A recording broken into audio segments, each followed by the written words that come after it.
It's time for Twig This Week in Google. Stacey Higginbotham's here, Aunt Pruitt, Jeff Jarvis, a surprise visit from somebody you all know. Then we'll talk about Twitter. Should they give in to Congress's demands or should they fight the power? It's playtime's over for Chinese kids and Google's ode to the headphone jack. It's all coming up next and a lot more on Twig. Podcasts you love. From people you trust. This is Twit. This is Twig, This Week in Google, episode 627, recorded Wednesday, September 1st, 2021. Pillow not included. This Week in Google is brought to you by CashFly. Give your users the seamless online experience they want. Power your site or app with CashFly's CDN and be 30% faster than the competition. Learn more at twit.cashfly.com. It's time for Twig This Week in Google, the show we cover the latest news from the Googleverse. It's really an internet show. Facebook, Google, Twitter. And we throw in some journalism, too, and all of that. Stacy here. Hello, Stacy. How are you? Hello. Stacy on IoT.com. At Giga Stacy. New glasses? Oh, yeah, I did. I got Those new glasses. Great. And I love they're super those. fun. They're really I still cute. have all my other ones, too. But Yeah. No, I like these. Really cute. Also, with us, Aunt Pruitt's back in town. Hello, Yay! Aunt. Back from vacay. What? Yeah. Host of Hands-On Photography, twit.tv/shop, and officially the Discord community manager as well. We're just piling more stuff. Yeah, Club Twit. It's not just Discord. You're right. Club Twit is more than just Discord. That's right. That's right. If you want to find out more, go to YouTube, twit.tv/clubtwit. I don't know what I'm saying. There's so many things. Maybe Ant should do that. Yeah, let Ant do that. Ant, let's do it right now. Ant, why don't you do the promo, please? Go ahead. Yeah, go ahead and join Club Twit, twit.tv/clubtwit. For only $7 a month, you get awesome content, ad-free, as well as access to our Discord server, as well as an additional Twit Plus feed where you'll get some things that don't quite make it to the cutting floor. So, yeah, check us out. $7 a month. Club Twit, twit.tv/clubtwit. Please and thank you. And now, Well done. And now, Well with done. official community manager, Ant Pro. Thank you, Ant. Also, I'm glad you're back because we can now do the official introduction in three-part harmony for Mr. Or Jeff, disharmony, as the or case might be. disharmony for Jeff Jarvis. He is, ladies and gentlemen, the Leonard Tao Professor for Journalistic Innovation at the Newmark. Whoa! Graduate School of Journalism at the City University of New York. Oh! Look who's appeared. Stacy, look at that. Whoa. It's like Beetlejuice. She didn't notice. It's like Beetlejuice. What is happening? We summoned you from the Pigeon Party. We've summoned you. We've summoned Craig Newmark to join us. That was a little weird, wasn't it? Wow. More than a little Excellent weird. placement. Hi, Craig in the sky. Hi, Craig. That's good It's stuff. like the great and powerful Oz. Holy, I was looking at the Discord while y'all sang, and then poof. This is my new idea of surveillance. I Craig Newmark I is don't the have enough eye Google cams up. in the sky. At least he's upfront about it. I love it. Let's actually widen the shot and bring Craig down from his perch in the Pigeon cam. This is Craig, by the way. That was a brilliant job. You now have named that position. It's the pigeon Pigeon position. cam. Yeah. Craig is, of course, the Craig of Craigslist, but lately has been a great philanthropist, and among other philanthropies, the Graduate School of Journalism at the City University of New York. That's why we sing Craig your Newmark praises. Graduate School of Journalism. We sing it every week. Every week. Hi, Craig. Hey, it's my pleasure to be here. I really do listen to the show fairly religiously. I'm very much looking forward to the moral panic Gutenberg drinking game. There you go. There it is. Oh, there it is. Ant has put up moral panic. Triggered just for it. you. Okay. Craig, it's funny because It's not water. we invoke you all the time. What was it? Not water. It may not be water. Okay. Oh, inquiring minds gotta know. It's after 5 p.m. You're in New he's York, on the East right? Coast. Yeah, it's okay. Pigeon milk. I am in New York now, in pretty much our new home. New York, as it turns out, is much better for my health. Really? Is Bagels. I Because walk you got more. bagels. Well, mostly I eat less badly. In San Francisco, I would tend to fill up a refrigerator for the day, but I have little discipline. I practice the seafood diet, and that's not good to lose weight. In New York, I get a little food, but if I want more food, I have to decide if it's worth putting on pants. so you're on the no pants diet as actually the Whatever substitute for self-discipline works, I'll do. I can't go out because I don't have any pants. No pants diet. So are you in Manhattan? Yes, we're pretty much in the Village. Oh, nice. Even in the window, you see a little bit of a bird feeder. Pigeons have been sporadically trying to get into it and fighting among themselves. I saw them earlier, actually. Yeah, I want to see some pigeon action here. Yeah. Wait, are there any other birds in New York other than pigeons?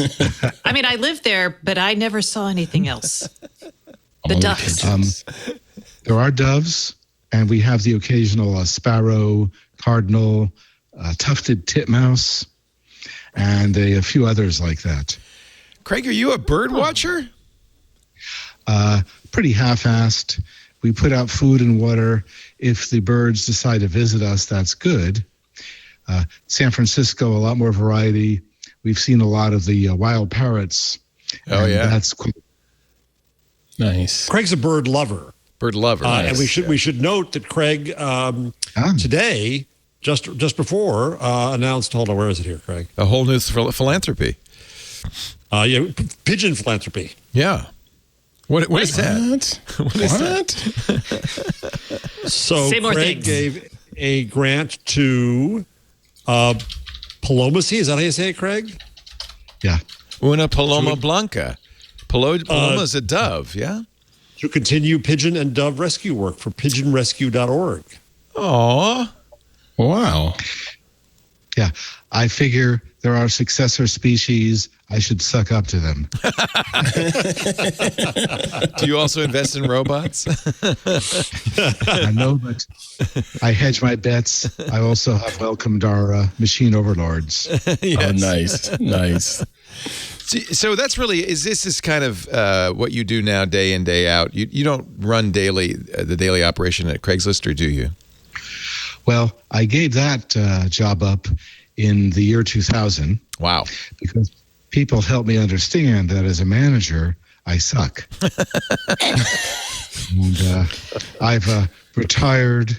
I retired a few years ago, particularly considering that I'm just short of 70 now. What?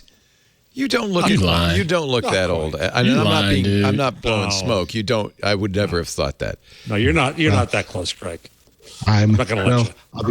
I'll be 69 soon, but I need to Oh, he's desensitize myself. 68. Yeah, you're getting used to it, is what you're doing. Yeah. I know. He's 1 year older than I am. I know. And he's trying to put me closer to 70. Craig, No, I'm Craig. I'm stop. 64, and I do the same thing with 65. Yeah, I've been preparing myself for that for years. It's not easy. Not easy. Unbelievable.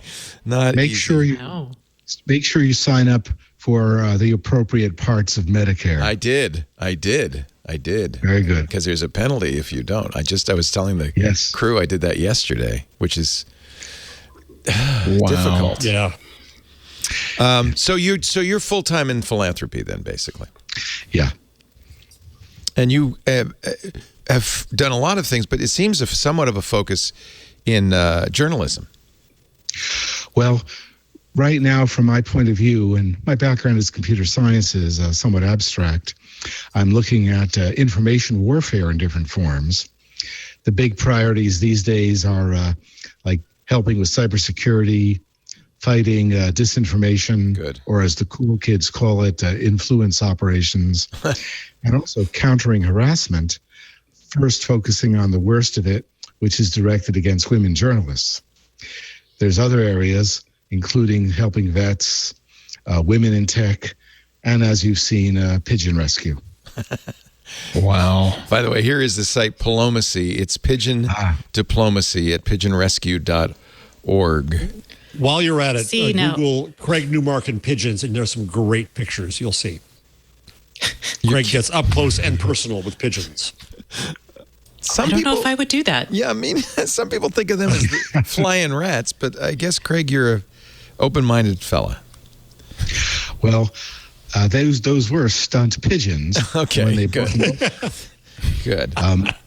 As it turns out, pigeon pants is a thing. They're diapers, and you want the pigeon to be wearing the diaper before it flies onto your shoulder to coo lovingly. I've learned that the hard way. 100%. Yeah. Note to self. I'm just glad you explained that the diapers were for the pigeons. I was unclear at the beginning, and now I understand. Well, when you get to a certain age, a little bit better. A little bit better what you're talking about. I'd rather call them pigeon pants than depends. I like this. Now let me pigeon pants.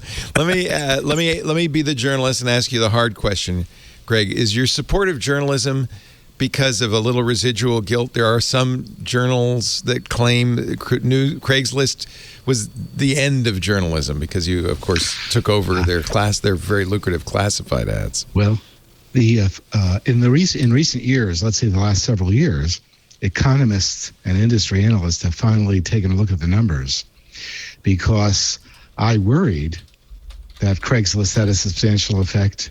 I assumed there must be something. Yeah. But some of these guys took a look at the numbers, adjusted for inflation, looked at circulation, household growth. Tom Bechtel, an economist, took a look at this, and he showed, starting in the 60s or earlier, when television news became a thing, newspapers started dying. Oh, that's and interesting. He shows in 2008 and 2009 how, with the platforms taken off, that's when newspaper revenue plummeted. Right. It's a big concern to me because, like I say, a trustworthy press is the immune system of democracy. Perhaps it failed us in 2016. My instinct tells us that Craigslist had to have some effect, but the economists tell me I'm just flattering myself. I'm looking at Craigslist, and it's still exactly the same as it always has been, which is still go in there. this day and age kind of refreshing. Who doesn't go there? You need an apartment. That's the Craig, place. is there an Craigslist, like, Yeah. Go ahead, Stacey.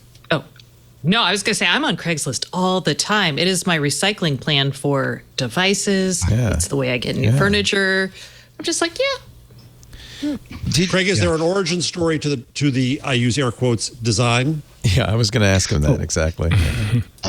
In 96 or so, I'm not real clear, I realized that the emails I was posting, I could write some code in Perl that would turn those emails, which were in a predictable format, into web pages. I could write a script which built index pages, so I had free web publishing. So it started right away. As it got a little more complicated, I realized that I have no design skills, but I know how to keep things simple. Thank you. I know how to keep things simple, and as it turns out, simple and fast are great design points. And what do you have against uppercase letters? That is a bit of a programmer cliche. That is that I do like a lowercase. It's easier to visually parse. But in the case of the name of the thing, I wanted to de-emphasize the role and presence of the guy named Craig. Awesome. Hence lowercase c. Craig has always been one of the most humble of original internet folk, and so we appreciate So one thing Craig and I talk about when we chat as friends that I'm curious what the latest is we compare gadgets and gadget hunger. Yeah. What are your current phones, Craig? I'm afraid I've overindulged recently. Uh-oh. I do have the Samsung Fold 3. Nice. Okay. All right. I want I do to get some keep a- input from you on that, but okay, keep going. Well, the deal is it is a substantial improvement over the 2. Screen's much better, speakers better, it's faster, more durable. Battery life has, at best, not improved, and that's a source of some irritation. But I get a lot of proposals formatted 8.5 by 11 PDFs, and so those are, the screen is good for that. I do use my notebook for things, but sometimes you want a big screen and big keyboard. But my phone is my main computer. And let it be known that Craig is a Chromebook user because Craig's a smart guy, just like someone else you know. Yeah, I'm me? very aware of security issues. Yeah. Security is a. He was talking about Kevin. Yes. Oh yes, I have actually taken some advice from Kevin. I will be upgrading our systems. My wife and mine. We have 22 nephews and nieces between us, who all need Chromebooks or Chromebook upgrades. I should say 22, but I haven't checked today. Oh, congratulations. Busy family. That's cool. So what are you getting? Watching are you getting Craig the with Acer? babies Are you getting the is an Acer amazing Spin, or what are you getting? I thought I was going to ask him if he's getting a grandson or a granddaughter. Well, we each have our own interests. It's okay. Yeah. Do you have a grand computer? No, it's a tiny thing. I may get the HP Chrome-based all-in-one. Oh, those are nice. Since Yeah.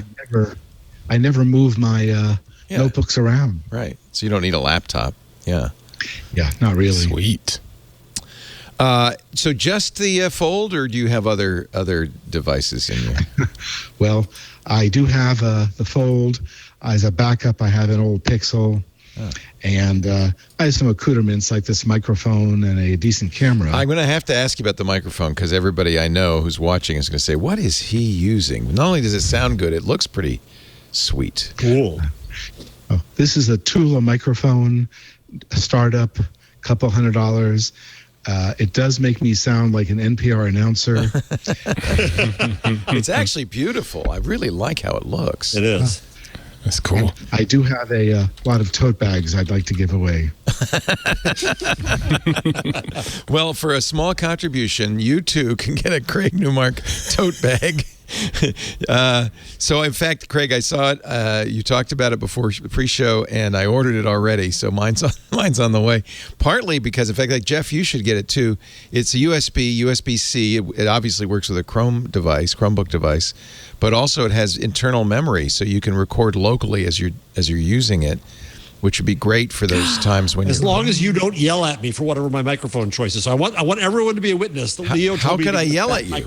How could I yell at you? This is the official you find Craig your ways. Newmark Okay, mic. So this is the official Craig Newmark mic now. So you can't yell at me anymore. Well, I ordered one too, so. The memory capacity will be good because my comedy tutor wants some help recording a set sometime soon. And redundancy is a good thing, so I'll be recording him on my phone and so on. Okay. Wait. Hold on now. Wait. You did that on purpose, Craig, I can tell. What do you mean you're comedy tutor? Well, I know I'm not as funny as I think I am, but around the corner here in the village, there's this guy who's been doing comedy for over 50 years. He was very, very popular in the 70s. We're trying to help a little bit. And he has given me material to use, trying to help me with my delivery and timing. So you have a writer. Boy. I didn't know this. Yeah. The consensus Is it Lenny is Bruce? that, he knew Lenny Bruce. He's that old. Whoa. And he says I have very little hope. But it's, At least he's honest. He's not giving you false hopes. Like, Yeah. At my age, everything I want for Christmas is at the drugstore. I could tell he wrote that for you. So that's good. The delivery was pretty good. I think you just kind of slung it in there. Yeah, that's right. It's very nice. Right. Well done. Can you say his name, or is it a secret? Is it private? His name is Dave Heenan. Okay. And he was much better known way back. Of the collection of friends I have here who hang out at the same coffee shop, there's a handful of people who've been here 50 years, and then there's a handful of people who just moved here. So that's pretty cool about the village, and I'm afraid you don't find in San Francisco. Yeah. I'm jealous because I think if I were going to live in New York, the village is definitely the place to live. It's beautiful. You're Coming right by to an Washington open Square mic Park. near you. Yeah. Are you going to do some open mics, Craig? I have sworn to not do any open mics. Come on. That's how you test yourself. That's how you know you've got it. That feedback, that link between you and the audience. Heenan's probably saying, whatever you do, Craig, don't do an open mic. I think I need to stay focused on areas which, in fact, Jeff Jarvis got me into. He's responsible for my getting into a number of the fields that I spend most of my time in, so it is his fault. Nice. No. He gives me credit I don't deserve. That's nice. Craig was interested in and concerned about journalism long before we met. Well, and that concern is well founded. I'm glad you're doing what you're doing, Craig. Because No doubt. it's much needed. Yeah, as a journalist, I've got to thank you. Thanks. Yeah. Well, the deal is that Jeff, in 2017, got me to read the NATO Handbook on Russian Information Warfare. It described the techniques the Russians used in 2016, but as it turns out, the same techniques had been used, in an unpleasant manner against me years before. So that actually really helped me out, and now I'm helping out a lot of other folks. It had been used against you. The Russians were out to get you? No, domestic actors use the same playbooks. But they knew what they were doing. Yeah. This goes back to Octavian Caesar destabilizing Antony and Cleopatra seriously. Oh, believe me, you don't have to explain. Anybody in this business, everybody's in the public eye. Anybody who's ever appeared on Twitter at any point in time has experienced this, and it is one of the biggest problems I see on the internet. I'd like someone to throw in the phrase moral panic because I haven't had a beverage. I put something in the rundown that had moral panic attached. I'm trying to. Well, Craig, where it was. I also don't want to keep Craig too long. I know he's got pigeons to diaper, and I don't want to get in the way of whatever your plans are for the rest of the afternoon. But we are thrilled to have you. We invoke you every week, as you know, and it finally worked. Yes. Well, the remnants of Hurricane Ida just struck. Yes. You may get darker outside. Yeah. So I may have to delay my meal or my snack for some time. Although I've already performed the pants part. We did see, however, and I think this was something we were talking about. We did see your kitchen. You sent us a photo of your kitchen, and it's beautiful. Oh. And I take it your wife is quite the cook as well. She's learning in big ways, and I really appreciate that. I think you got a good view of the autopsy table. Yes. Yes. I guess that's what you call that, right? Yeah. It's good. We just have to hose it down after a procedure. Okay, Heenan is working. Those tutoring sessions I think are it's working. going. It's really working because you got us laughing, Craig. It's awesome. That's awesome. Craig, by the way, right now is in. I love this part. Is in a carriage house. Oh, neat. So he has the ghosts of horses around him. Oh. There was a fatal fire a century ago, so the ghosts are more than horses. Oh, wow. But they're friendly. Oh, boy. Are you in the remnants of the shirtwaist factory there? Or? Not far from it. We're about a 10-minute walk. Wow. Well, Craig, a real pleasure to meet you. Actually, we've met before. I think I interviewed you many years ago, but it's a real pleasure to reconnect. I'm just generally putting for brains, but you must be right.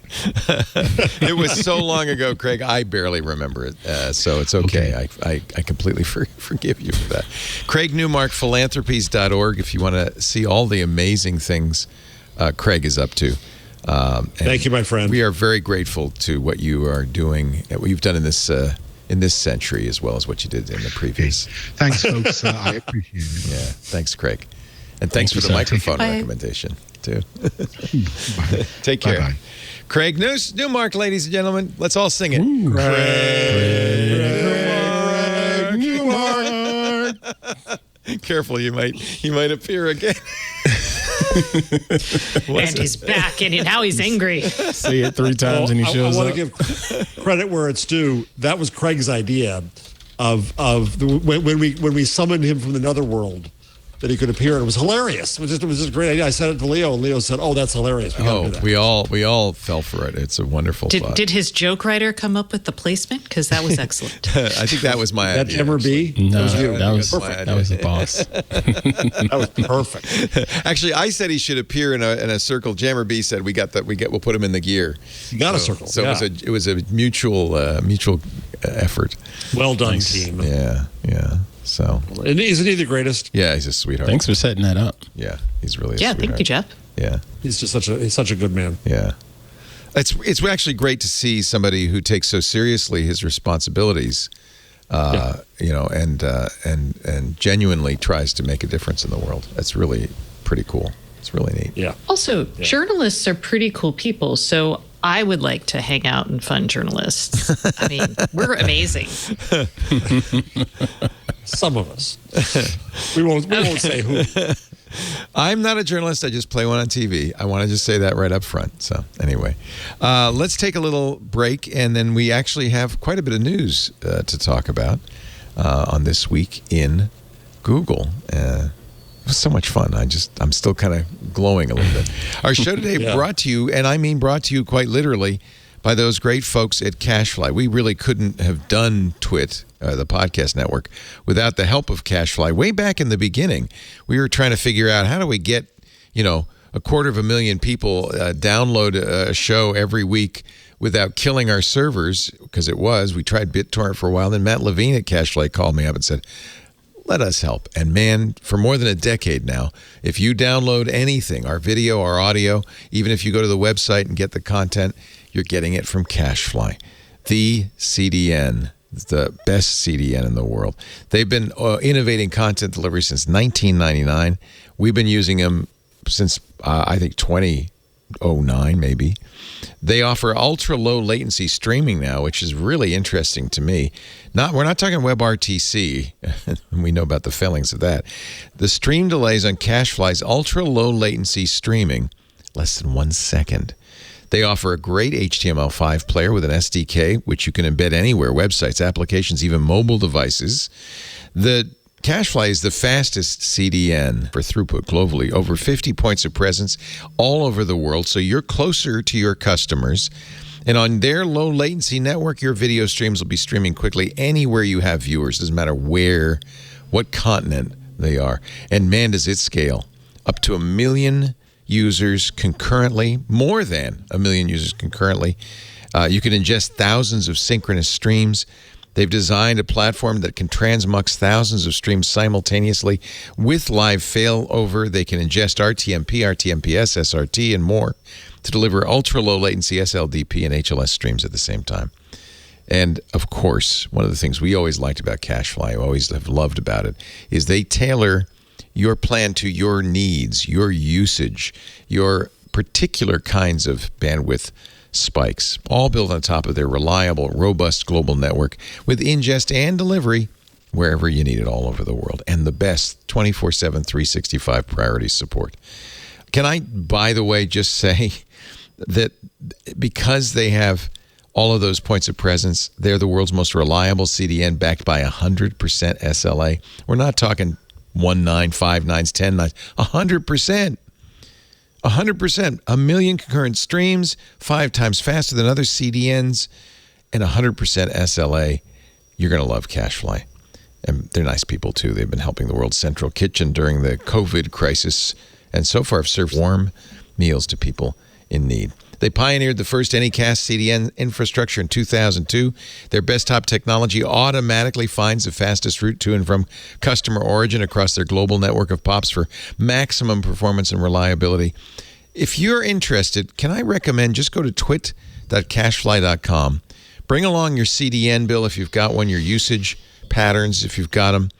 Check and see if you are overpaying 20% or more for a CDN. Nice guys. No pressure. Twit.cashfly.com. Thank you, Cashfly, for all you do for us. Twit.cashfly.com. This is the only show I'm going to bring this up on, but I think it's the kind of subject we should probably talk about on this show. The committee investigating the January 6 Capitol riots, the insurrection, have demanded records from Facebook, from Twitter, from 4chan, from 8kun, from Gab, from Google, from YouTube, from Parler, from Reddit, from Snapchat, from Telegram, from the Donald.win, from TikTok, Twitch, Twitter, Zello, and yes, phone companies. In fact, Marjorie Taylor Greene said, if you send them my phone records, I oughta. She said, we're going to shut you down. I don't think she can do that, but anyway, obviously upsetting to some people. Power. She and her boss have power to threaten, though. They certainly can threaten. But I think a lot of people, even people on the left, are concerned about this notion. Certainly congressional committees have wide powers, but they want a lot of information. How do we feel about this? What do they want that's not public? Oh, they want a lot more than what's public, certainly from the phone companies. So they want where you were? Do they want your texts, actually? That's where you have to draw the line. If it's not public knowledge, it's prying.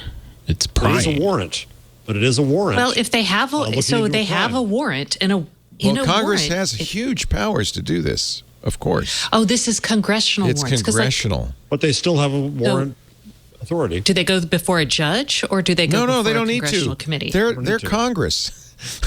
Congress has a third this, of the government. Yeah, they have this power. Right. Okay. They are so the chairman, Benny G. Thompson, wrote, the Select Committee to investigate the January 6th attack on the United States Capitol is examining the facts, circumstances, and causes of the attack and relating to the peaceful transfer of power in order to identify and evaluate lessons learned and to recommend corrective laws, policies, procedures, rules, or regulations. So I think it's important to say that at least in this statement, they're not saying we're going after individuals. This is for understanding so that we can do something going forward. However, it says they seek a range of records from social media, including data, reports, analyses, and communications stretching back to the spring of 2020. They're also seeking information on policy changes social media companies adopted or failed to adopt, including decisions on banning material.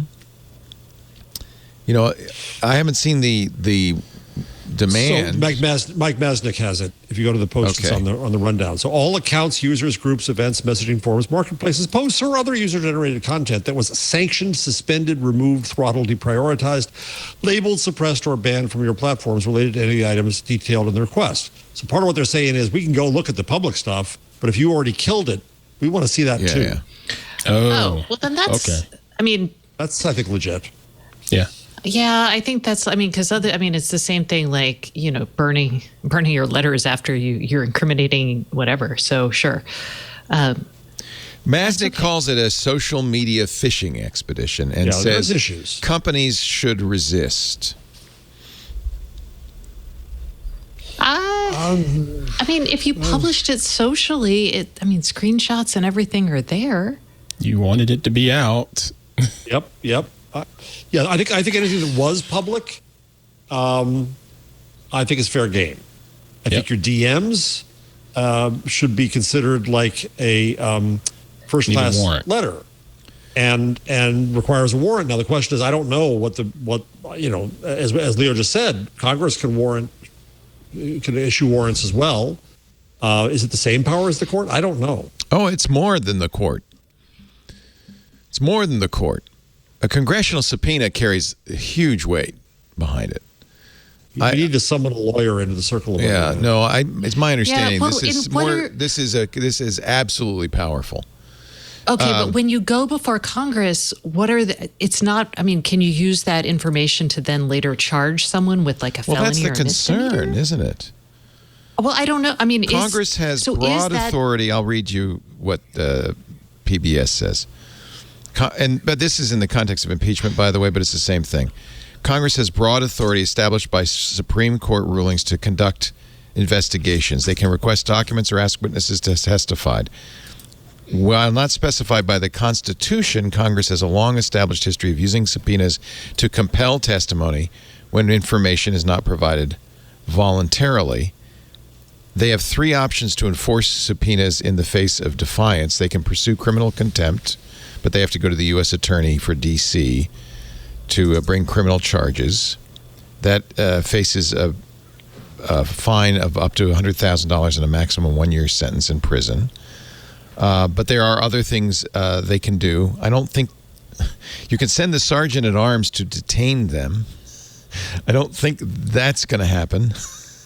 That seems kind of 18th century. Mark, I'm at the door. Mark. They can also file a civil lawsuit. So while technically they have the power to imprison, they don't. I don't think they would use that. It would be challenging. Nevertheless, there's a way. whole legal theory actually on how you should treat statements before Congress in civil or criminal court, and it's like this is a thing because this is all hearsay. Oh my God, it's complicated because it's not in the Constitution. So it's complicated. From the perspective of the company, in my view, there was an insurrection trying to overthrow our government. And if the company says, no, we won't give this to you, are they then complicit in the insurrection? It's the other way to look at it. Here's Mike Masnick. There's also parts of the law or society that says, that wasn't really an insurrection. And people will fight that, saying that it was not an insurrection. That's just the investigation. That's just how wonky our justice system is. You know, we just had a man that was killed by a police officer, yet there was arguments that said, no, he wasn't killed by a police officer. He was killed from other stuff. But if we can't investigate, if the investigative powers are limited, I'm doing a little devil's advocate here, or barking. If the investigative powers aren't there, then how is the adjudication decided? One of the things Mike Masnick points to particularly as troubling is internal. This is point 11 of the things they're requesting. Internal communications, reports, documents, or other materials relating to internal employee concerns about content on the platform associated. That's irrelevant. Yeah. That's irrelevant. Yeah, and I'm not sure why they're even requesting I could be concerned about something. You could be concerned about something or not. What does that matter? Right. That's absolutely irrelevant as to whether an engineer inside Facebook said, I think this is okay. And another one said, I don't think it is. But who cares? Masnick points out that these companies, as we've said again and again, have First Amendment protected moderation powers. And he says forcing every company to turn over such information seems like a very, very slippery slope towards the government turning that information back around and threatening or intimidating companies over these protected moderation decisions. Well, but they're being intimidated first by the minority leader in the House, who's saying, I'm going to come get you if you do anything, if you do any of this stuff that the committee with its authority has McCarthy done. So he's undercutting the authority of the committee. Threatening them, yeah. So they're skewered on both sides by the right and the left. So what I would say is I would hope companies would cooperate to the degree that they feel it's appropriate, especially with public or at some time public stuff, and that's not cooperate to the degree they think it's inappropriate, things like internal employee discussions. That's private. And say, no, we're not going to give you that, sue us. Yeah. And let the court decide on that. And I would hope that that's the way a company responds to that. I don't know. We don't know yet how these companies will respond. I can guess that Acorn is not going to give them anything. They're famous for not giving any information. Who won't? I'm sorry, I missed the 8kun. Did you say what? The successor to 4chan, 8chan, Right, 8kun, right, which right. is, of course, the home of the phony Q. Not the real Q, I might add, but the phony Q, who's the guy, the son of the guy. And the funny thing is, Parler, it all got leaked anyway, so it doesn't matter. But that's how. Was it pronounced parlor or parlay? I always say parlor. I always thought it was parlor. Oh, they're not very Frenchy, I don't think. Yeah, parlor. I just thought it was to French. speak, which is parlay. So I'm like, It's the same people call French fries Liberty fries. So I think you could probably assume they're not saying parlay. Cheese eating surrender monkeys. I know you're playing off parlay. You're playing off. I get it. This is a kind of little pun of parlay, as in and parley, but I don't think they're that smart. well, that's What is the Donald that's win? the I never heard French of that one. verb. I know to speak. I know. No, I Sorry, think they know I've that. been pronouncing it wrong the whole time. Thanks, y'all. Well, no, you could be right. You could be wrong. Honestly, we're not in touch with anybody at Parler, Yeah, exactly. so we don't know how they pronounce it. To be, Although I did find that I had a Parler login. I have an account. So I guess I did that to protect my name. I don't know. Well, no, I immediately signed up But for I it noticed because it. I don't hang out there. I don't hang out in sewers. Well, I don't know if it's a sewer, but it's not my cup of tea. Let's put it that way. Right. Like, these people don't want me. I know it. Oh, I go in there and regularly bait them. Nope. You're So that was the guy. court of Twig ruled here that public things, yes, private things, resist? Yeah, That's a private good things resist. rule going forward. And if you put it up publicly, man, it's public. Somebody stored it somewhere. So Private Yeah, I'm things good resist. on that. I need to know more about this situation. I'm sorry I'm waffling. I can't make a call until I actually know more. Oh, come on! geez, What kind do of you want to do? Think? I'm a bad pundit. I know. You're no fun, I'm sorry. Stacey. We need hot takes here. hot takes. Without hot takes, we have nothing. I can't give you a hot take. I can say if it's public, you should own She it. can only give you a hot waffle. Quick, That's someone all tell her I have. waffles are horrible. Yeah, you actually. sorry. You know what? That's actually a nice little pun. Instead of the queen of the hot take, she's the queen of the hot waffle. Queen of the hot waffles. I like it. I like it. Yeah. That's going to be the title of the show right there, Hot Waffle. Or Stacy's Hot Waffle. No, I think we'll just leave it that Hot Waffle. The generic. Yeah, I don't want to have any ownership of anything that's warm or hot or no. Yeah, I think that's not unreasonable. And I would expect that's what these companies would do. That's what Apple does. That's what Google does. Where they resist where they feel it's inappropriate. And up to the point where they can't. Where, Well, all right, so let's turn it around. What if they said, McCarthy, you're right, no, we resist the whole thing? Well, Is that wrong of them? no, I don't think so. Really? I think that's wrong of them. I think there was a serious thing that happened in the country, and this was the mechanism by which it was done. And we are all screaming all the time about how they ought to fess up about how things are, anti-vax is being organized there and other things are being organized there. And the government comes to them and says, tell us how this was organized there. And they don't. If I'm Jack Dorsey, I think the CEO of Twitter, the reasonable take would be, this is unclear what your power is and how much of this I can legally and responsibly turn over. I'd like a court to rule. So we're going to respectfully say no until a court gives us a clarification. That's fair. Interesting that WhatsApp is not here. Is that just under the Facebook or? Oh, that is interesting. Maybe Telegram is here. Yes, but I WhatsApp- assume they it's must under include Facebook. WhatsApp. Oh, it must be because Instagram isn't listed either. Yeah. That must be it. Yeah. Anyway, I think look, this whole thing has been a partisan mess from the beginning. I'm not surprised that it's become partisan again. I would like to get to the bottom of this, right? But you could see why Marjorie Taylor Greene and Kevin McCarthy are saying you can't have our phone records. Well, that's a different question.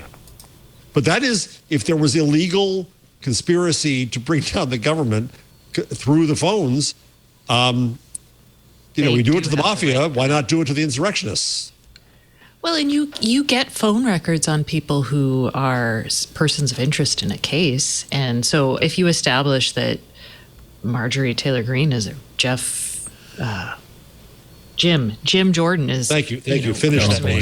Jeff Jarvis. That Jeff Jarvis. Sorry, I tell you, no, Jeez, Stacy. Sorry. Brain. No, Jeff always Jim wears Jordan. a jacket. Oh, never mind. Yeah, no, I think look, I want to get to the bottom of it. I don't, there's things like, who are you talking to when you were over there in the corner making a phone call? Who are you talking to? That's one of the things, by the way, that a number of members of Congress do not want to talk about. So, okay, now we understand. It is not Jeff Jarvis.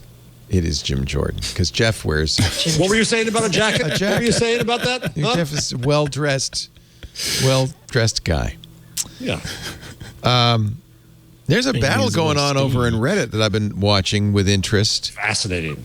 So there is at least one subreddit on the Reddit. More than one, I think. But there's at least, there's the r/r no new normal. The bad one. I mean, but good ones. Oh, yeah. There's so until today, Reddit said we are not going to block the subreddit no new normal, which has 124,000 subscribers and is really about not getting vaccinated.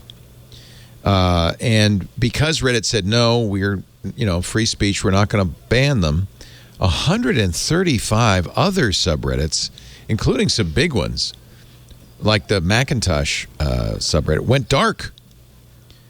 Said, okay, we're not going to participate in Reddit. We can't in good conscience participate in Reddit. Power to the people, man. It worked. Good stuff.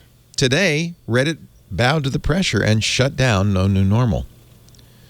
Wow. I don't think our corgi was affected. I'm sad about it. Is that the one that you go to? Because those corgi people just are such wimps. They're wafflers and they're wimps. not focused on this.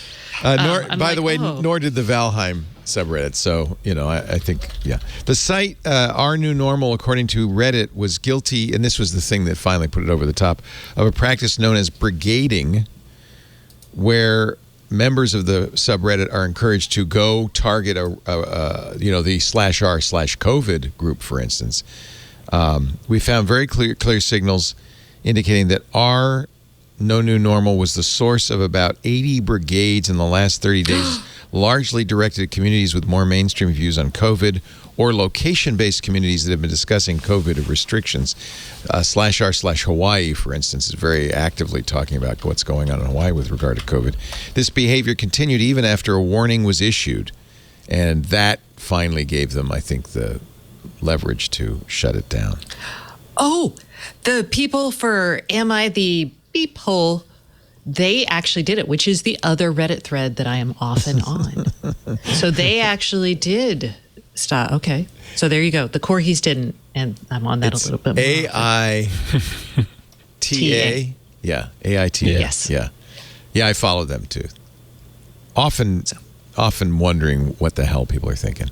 But yeah, and I noticed a lot of the subreddits that I participate in were shut down. I guess they'll come back. So that's interesting. I think that's actually kind of a good example of self-policing and a social network doing a good job of figuring it out.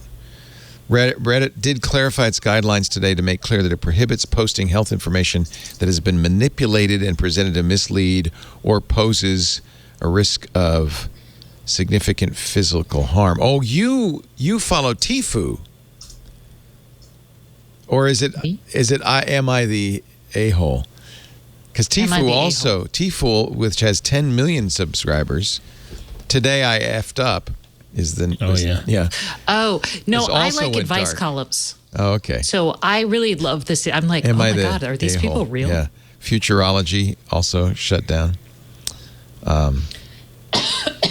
Steve Huffman, who's the CEO of Reddit, wrote last week he wanted the Reddit to be a place for open and authentic discussion. Dissent is a part of Reddit and the foundation of democracy. I kind of agree with him, but Reddit is also owned by Condé Nast, and at some point, corporate interests take hold. Pokemon Go subreddit was going dark and would stay private. That's a big one. Yeah. Someone in the chat just said there's a waffle one. So I went to our waffles, but I didn't go to I Love Waffles. You always got to be careful on Reddit. Yeah, I try not to wander off the well-beaten path. Let's put it that way. The well-trod path is the safest. No, I love waffles. Not acceptable. Nothing good there. But waffles, okay. Hey, how about this one? This stimulated a little conversation in our house. China has announced that if you're under 18, you can only play video games for 1 hour on Friday, 1 hour on Saturday, 1 hour on Sunday. That's it. That's crazy. Depends on the kid. I'm okay with that. Yeah, Lisa said that's a great idea. Yeah. I said, no, it's not. No, that's not I mean, like, I know that, like, my daughter used to socialize. There's whole communities of people who, like, do videos of themselves playing their games. Look, we can't judge because it's not our generation. Yeah. And their generation, seems to be how they communicate. One wouldn't want a child to become a complete addict, you know. But at the same time, I don't think 3 hours a week is much. My mom and dad, and I'll never forgive them for this, said I can only watch half an hour of TV a night, which is 3.5 hours a week. So it's not so different. You couldn't even get a movie in once a week. I had to choose between Man from U.N.C.L.E. and Batman. It's like, God, what hell am I in? You know, but what's the difference between your parents or me as a parent putting this in versus China government? Is it because it's that's a good point. Overlords? That's a very good point. Where it might be acceptable for a parent to do, a government should never be allowed to do this, right? You know, because I thought it was a good idea considering my upbringing and considering some of the things that I've seen with my own children. And nothing against video games, but every now and then I think kids need to get outside into some fresh air and you know. Oh, I do too. Life. I just think 3 hours a week is not very much. It's not just any 3 hours. No, it's between 8 p.m. and 9 p.m. That's it. Oh, wow. Not just any. You have to all play at the same time. Wow. Well, I guess that's more social. I mean, in that way, it's social. like very much encouraging. Yeah, this is our moment. Let's go. Yeah. Land party at my house. So. No, it is a short amount of time, but part of me gets it. You know, part of me gets it. But at the same time, I'm like, nah, government. Any parent of teenagers understands. I'm not saying that. Is this for everyone? Because, like, what about the adults who are addicted to, like, no, adults Candy can do Crush? whatever they want. It's people under 18. Okay. Adults are taxpayers. I don't know. Do they? I don't even know. Is there tax? What is there tax? I don't think you get paid at all. They get in China. Yes, you get paid. Yes, you get paid. No. They have salaries. It's just the U.S. tech companies don't pay them a lot. That's all. How does that work? Does it work like it's here where you get paid and then a percentage of your income? Because like wasn't in the Soviet Union, you'd get an allowance from the government. Okay. Yeah, no, in China you get paid a salary and you pay taxes. Okay. So it's more like the U.S. model than the Soviet model. Yeah, they have a progressive tax system. Oh, according to Wikipedia. Look at that. With tax rates from 3% to 45%. Oh, that sounds typical. It's on all of your income. Oh, doesn't sound so bad. Let's all move there. Well, it That would be sounds no. familiar. Yeah, it does sound familiar. Now, what we don't have here and what China does have is they have a government that looks at things like Jack Ma, too much money. Yeah. We're taking you out. Jack Ma's like, oh, crap. Okay, let me sell some stuff. Let me stop being. Well, also, Jack Ma criticized the government. So that's suddenly when he had too much money. Mm. Yeah. Well, I do think China is worried about income inequality. I think they're keeping an eye on that. For political reasons. The site, Scooter X says the site he pasted, which is not Wikipedia, says 5 to 35%. So this is actually interesting. This is a table from pwc.com of the tax rate. And actually, I would be taxed less in China than I am here. You also would. There's a thought. but they charge 20% on your interest and capital gains, etc. So some of those you wouldn't have. Well, capital gains here is what's the maximum? 30%? 28%, I think. Marx and Mao are just spinning in their graves. Yeah. This is called communism, which is hilarious. This is not communism. No. To each according to his wants, from each according to his abilities. We just take it all. We give you what you need, and you should be happy. I remember actually I was in St. capital Petersburg. gains taxes are less here. They're not 28%. It depends on how much money you make. I thought it was like 20%. It's based on how much you make in little chunks. Okay. So I probably should find out about all this stuff. Someday I will. Don't I you have haven't an paid accountant? taxes. That's their I don't job. pay taxes. Are you kidding? I'm a church. In 2020, the capital gains taxes 0, 15, or 20% based on your tax bracket. Oh, okay. Okay. That's good. That's good. Did you see Google's Doodle yesterday, speaking of vaccines? The mask one? Yeah, I really like this. It said, get vaccinated, wear a mask, save lives, and then it linked to a local map of where to get vaccinated. Isn't that great? All the little Google letters had little masks on. That's pretty cool. It was cute. Yeah. I'm a little Did miffed that because start some sort of outrage of people that are against the I'm sure it mask did. mandates and vaccinations? They're not looking information up on Google. They know it all. They're getting their info from Facebook. Do your research. You would know the answers. Let's see. Coming down.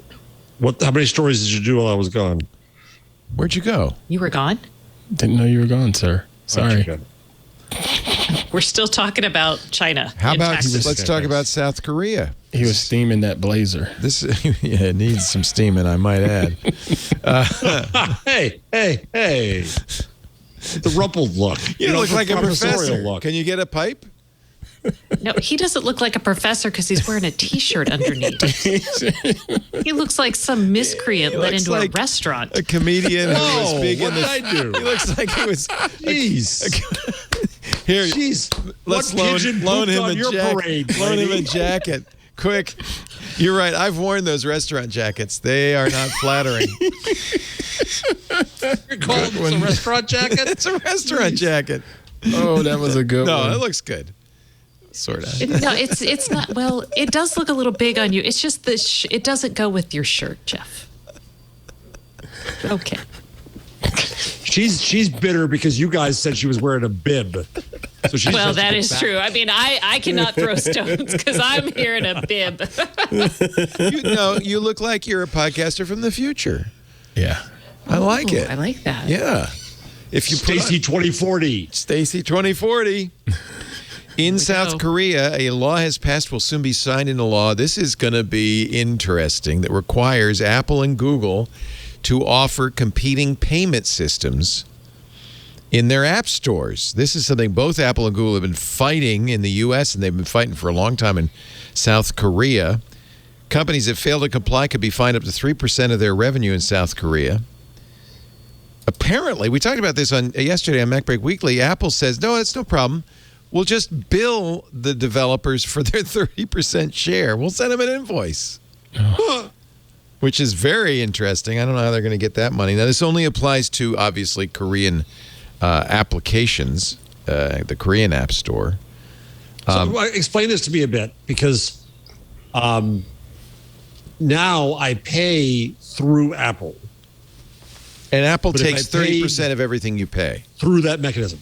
But if I paid through some other mechanism, Apple's just going to say, you still owe us. Yeah. Otherwise, we're going to take you. Otherwise, if you don't pay us, we're going to take you down. It's like what the state of California did when Amazon wasn't paying sales tax.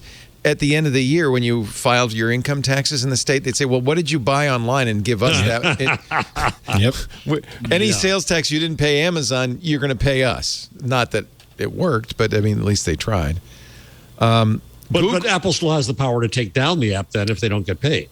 And Apple knows. Yeah, if you how don't many pay people Apple in this paid. case. Yeah, that's true. But how would they know? They wouldn't know how much you got, would they? Right. Well, would they? Unless they do some Oh, well, really they're sending it to the intelligent developers? Yeah. So Or are they doing it to the you could do, users? You could do it right now. They wouldn't know for either, but it would go to the developers. But let's say I'm using Instagram and I want to buy something on Instagram instead of going through Apple, which it does right now.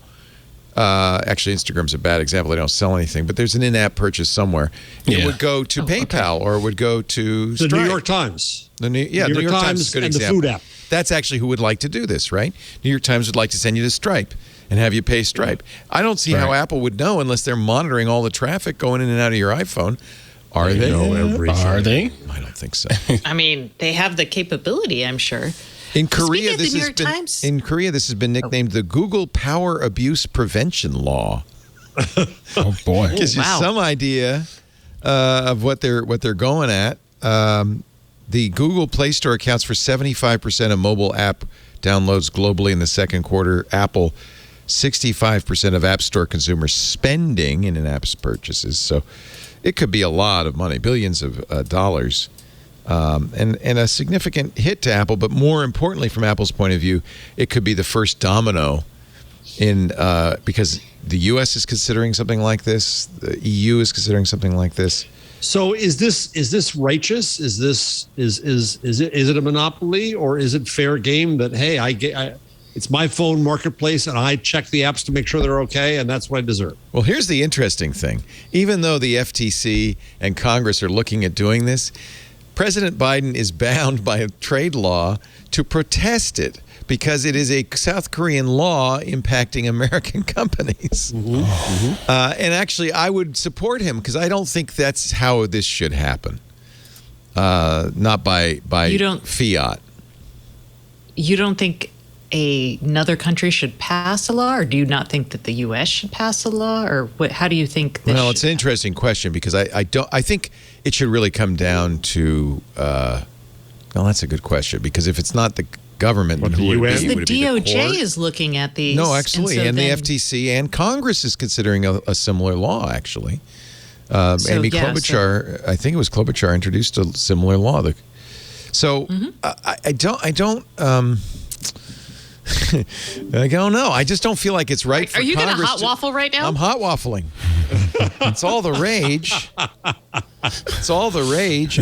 On the one hand, in some cases, Apple is rent-seeking. You know, you could say legitimately, let's say Flappy Bird wouldn't exist if it weren't for the iPhone and the App Store and the revenues they're generating. Really, it's reasonable for Apple to say 30%. Because if you put it in a box and sold it remember there used to be software stores for computers. If you sold they would take more than half. So 30%, and Apple does the download, they do the marketing. It's very easy for a developer to do. It doesn't seem unreasonable. It's a little different for a company like Amazon, New York Times, Netflix, who already have completely separate from Apple existing businesses. And Apple's saying, and if somebody buys anything from you on our platform, you give us 30% of it. But your analogy is right. I think your analogy of the store is good. If you're Blockbuster and you sell the video, you can still sell the video otherwise. But if you want to sell it to the customer who walks into my door, Blockbuster or Apple, I get a cut. It's my store. I get a cut. My store. Yeah. And 30% is less than the traditional cut. It's what Microsoft and Sony charge on their game consoles. I think this is, get ready, Ant, get ready. I think this is a symptom of moral panic. I don't know. What about but there's a carriage agreement here. So if you think about us getting mad at ISPs because they're charging companies like Netflix for peering, or they're going to charge people like net neutrality, so they're going to come in and say you need to pay us to get your website delivered, you would argue against that because consumers don't really have much choice right there, right? Well, then that's the debate. Is it a monopoly? And that's, I guess, kind of is it a debate. carriage disagreement, or is it just like a shelf space payment disagreement? And I would argue it's more like a carriage disagreement, especially on Apple, because Google lets you sideload. That's just my take. That's my non-waffle. Yeah, in fact, of all the companies, Google seems the least likely the one you should censure for this, because you could do it with Google. Exactly. I don't know. This seems like moral panic, especially when you look at the nickname. Exactly. That's the thing. It's retribution against. Yeah. How come they're too powerful. South Korea, we were pretty good at the internet, and then we kind of fell behind. Yeah. Yeah. I don't think they've fallen behind. Everybody has Google jealousy. Everybody France has Google jealousy. Germany has Google jealousy. South Korea has Google jealousy. But they didn't build Google. I have Google jealousy because I do not have a headphone jack on my gosh darn Apple phone. And you deserve to be lampooned for that bad decision you made. And Samsung has taken the headphone jack off of their Pixel or their Flip 3. But Google does have a headphone jack on their 5A, and they have released this commercial to celebrate it. You mean the one that's having overheating issues? Let me fix the audio. Hold on a second. Is it what? It's having issues?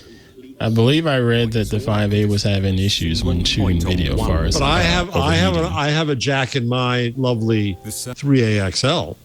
Google is good to me. Yeah, but they didn't put one in the 4, right? XL. No. Or the 5X. I'm hoping there's one in the 4A. Well, I think I hope the A's have headphone jacks. Well, I don't. Yeah. I hope this means there'll be one of the 6, although the renders don't look like they have headphone jacks. I chose this, and I was very excited about the headphone jack. I have used it literally twice. And maybe that's because I'm not on an airplane anymore without my buds. That's the difference. And, I've used it on airplanes. But you guys have Bluetooth headphones, which I find subpar. They cut out. The audio quality is not as good as wired. Let me just play a little bit of the Why don't you play this? We'll play this thing so we can... The circle. Perfect. Simple. It's a fake Sir Johnny Ive. Some might say simply perfect. A complete set of points, all equidistant from a single point on one plane. This is so nerdy. No beginning. No end. No end to the beginning. So round. So circular, if you will. I love Google. Little known fact, the Latin word for circle is circus. Circus. Isn't that delightful? And that delight inspired us to reimagine the circle for the new Google Pixel 5a. Precisely 3.5 millimeters in diameter, forged and machined from the finest premium-grade copper and iron, housed in a unibody of die-cast aluminium. Fancy pronunciation. Optimal haptic feedback to deliver the satisfying feeling of click. Fancy pronunciation. A circle, yes, but also a hole. A tiny black hole with the gravitational pull of 1 trillion collapsed stars. Approximately. Capable of transporting us to fantastic alternative aural dimensions. Designed to welcome both 1/8 inch 3-pole TRS and 4-pole TRRS connections. A glorious achievement that draws from our past as it propels us into the future. It's a headphone jack. Yes, it's a headphone jack. Well played. With the Google Pixel 5a with 5G, the circle has finally come full circle. Okay, 2 minutes extolling the virtues of a headphone jack. God bless you, Google. Well And played. you know what? Google almost has a lost sense me. of humor. Facebook doesn't have a sense of humor. Microsoft, I don't think, has a sense of humor. Amazon doesn't have much of a sense of humor. Google has a sense of humor. That is, I agree, 100%. It makes me love you. Give them that. Even Give more. them that. Yeah. Even in the face of Korea and moral panic, they've got a sense of humor. Very funny. I like the whispered, it's a headphone jack. Yes, I like the whisper throughout. Fancy whispers. pronunciation. Fancy pronunciation. The whispers are great. I don't know if they're going to run that on TV. I doubt. Well, maybe they will. 2 minutes? No. super Well, no, but We you just can do a did- cut You just down. did it for them. You could do a cut down. I wonder. It's good enough to run on TV. I just wonder if anybody would get it. Like if No. we get I it. don't think so. Yeah, Ant, we got it. Ant didn't get it for a little bit. Ant was I like, almost tuned it out. So I know normal folks would probably Yeah, tune they it go, out pretty oh, there goes quickly. Google again being fancy. And who knows who's Johnny? I mean, most people don't know who. Yeah, they don't know it. Exactly. Yeah. they haven't sat through 8 million Apple product launch days. Sigh. Another one coming up, I think, in about a week and a half. I don't know.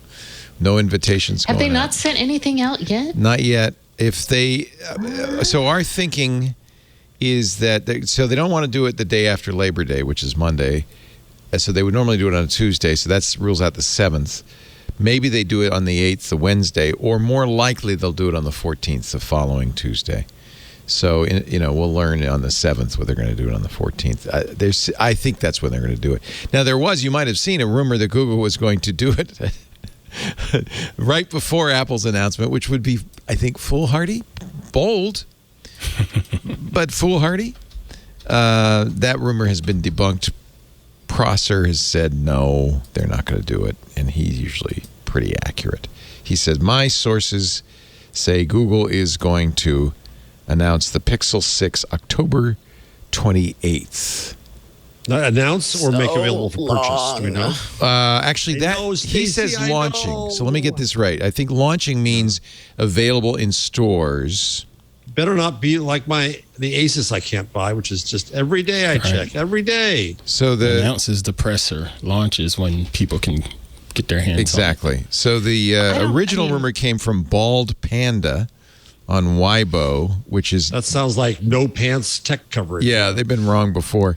They said it was going to be September 13th, which would be the day before a putative Apple event.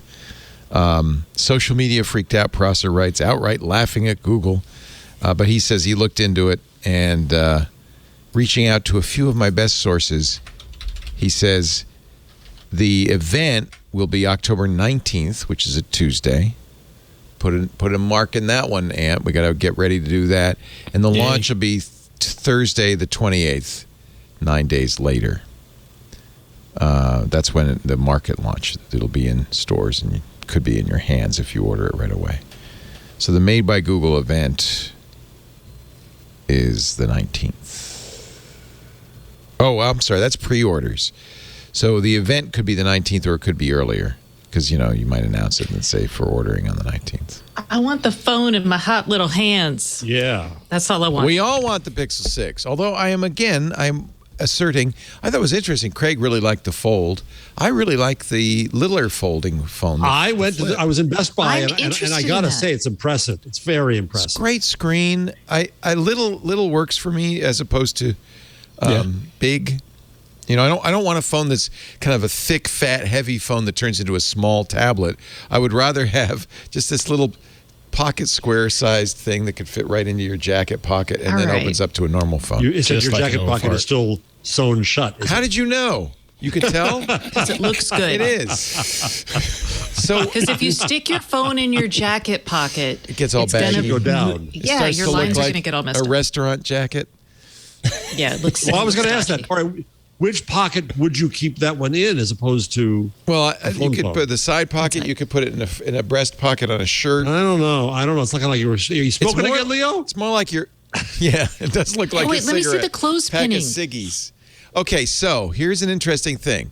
The clothespinning is annoying, but I got it for free because I got credit from Samsung. I think they give you when you pre-order $150 to buy something like that. So this is a $50 leather case. So without the case, there is clothespinning. Do you have a over the shoulder, John? There is clothespinning.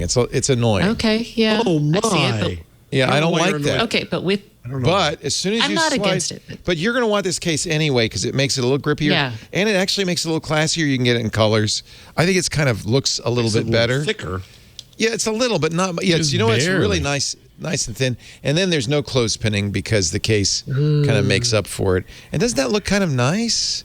I love this little screen. Nice. I think it's really nice. All right, nice. I'm gonna wait and see what the Pixel 6 looks like, but that could be my next phone. The software in Pixel's better, right? The problem with Samsung is they have to put their apps in addition to the Google apps. And well, what's your experience with this one? Considering you have had the Pixel line for several iterations. It's good. I think the camera's good. There were some knocks on the Flip 3's camera that said, "Oh, it's not as good as the S21. It's more like the S20." Well, you know what? The S20 is actually both of them were good. Pretty good camera. This is portrait mode of Lisa. And I think Lisa will do anything for the company. The color red is hard to render in digital, so I asked her to dye her tongue red so I could test it. No, slushies, but very good. Yeah. Here's a picture of we went out to dinner with Odocta and his daughter. This is the selfie camera. I think it's fine. Not only fine, I think it's a great camera. Oh, there's Odocta mugging for the camera. I think it's a really good camera. My only beef is the white balance is a little off with it in all of those shots that you've shared. And that's probably something in software that they could fix pretty Or you How could do fix it after the fact. Doctor, describe the symptoms of white balance being off. So how do you know that? If you go back, like look at that one there, notice everything is a bit This is a cool little blue. and blue. Yeah. And then when you look at this shot of them having dinner, what's normally sort of warm it's got a green hue to it. Like look at Miss Lisa's face. Her face has a little green. Well, I think she's that way anyway. Let me hit auto. She's See if I use the auto function that's just built into Google Photos, it actually gets better. This is the original. Yeah. And of course you can white balance it after the fact. I saw the image on glass.photo. Yeah, this I put you shared it there. Unedited. And glass doesn't really compress it or make your images look bad the way the other apps do. Yeah. And when I saw it there, I was like, oh, she looks blue. I should have white balanced it. You're right. I should have white balanced. See, I'm Man, what I'm taking away from this is I'm just never going to show Ant any of my photos. No, he's got a good eye, actually. It's good. He's got a good eye. I see that. Yeah. I'm like, he's never going to see any of this. Well, speaking of which, I don't know if you're off this. I'm curious to get Ant's view of the AI photo upscaling stuff that Google's done. And they do it in Photoshop, and I'm all for it because that's been around for a little while now, and it's getting So it's better. nothing new here? It's getting better. sir. Okay. It's getting better. Getting better. Photoshop and Lightroom does it as well. And it also depends on your image because I've tried it with some older Canon Rebel photos that I had, and it scales it up and it doesn't make it look any better. It makes it too jagged on the edges, thinking that it needs to be sharper. But it just gives it really, really jagged edges, and it's not as nice. So you're talking about the Adobe technology, yes? Adobe has their sensei of doing a super enhance. Yeah. The same way that Google is using this as okay. SR3. I thought you were talking about Adobe. So this is the new Google. This is the new Google thing. AI online. photo. Now, if is it this SR3, is in I believe is what it's Petapixel, if called? this is the actual original and this is the result, that's kind of mind-boggling. But I don't know. That's why I'm asking. Yeah. Yeah, but okay, so that image on the left, that's a lower resolution image, but it's scaled up, so it's going to look pixelated. If it was just shown on your screen, It would look better. on your phone screen, you wouldn't notice how bad it is. Yeah. I think that's reasonable. Now, what it can't do is make up information. So this is not like, in CSI, how they would always be like, computer enhance. Enhance. Or, enhance that license plate. And you're like, so it's not going to be able to fill in numbers or things that it can't see. What it's doing is it's saying, oh, well, this is how noses normally We look. know what a So nose looks like, yeah.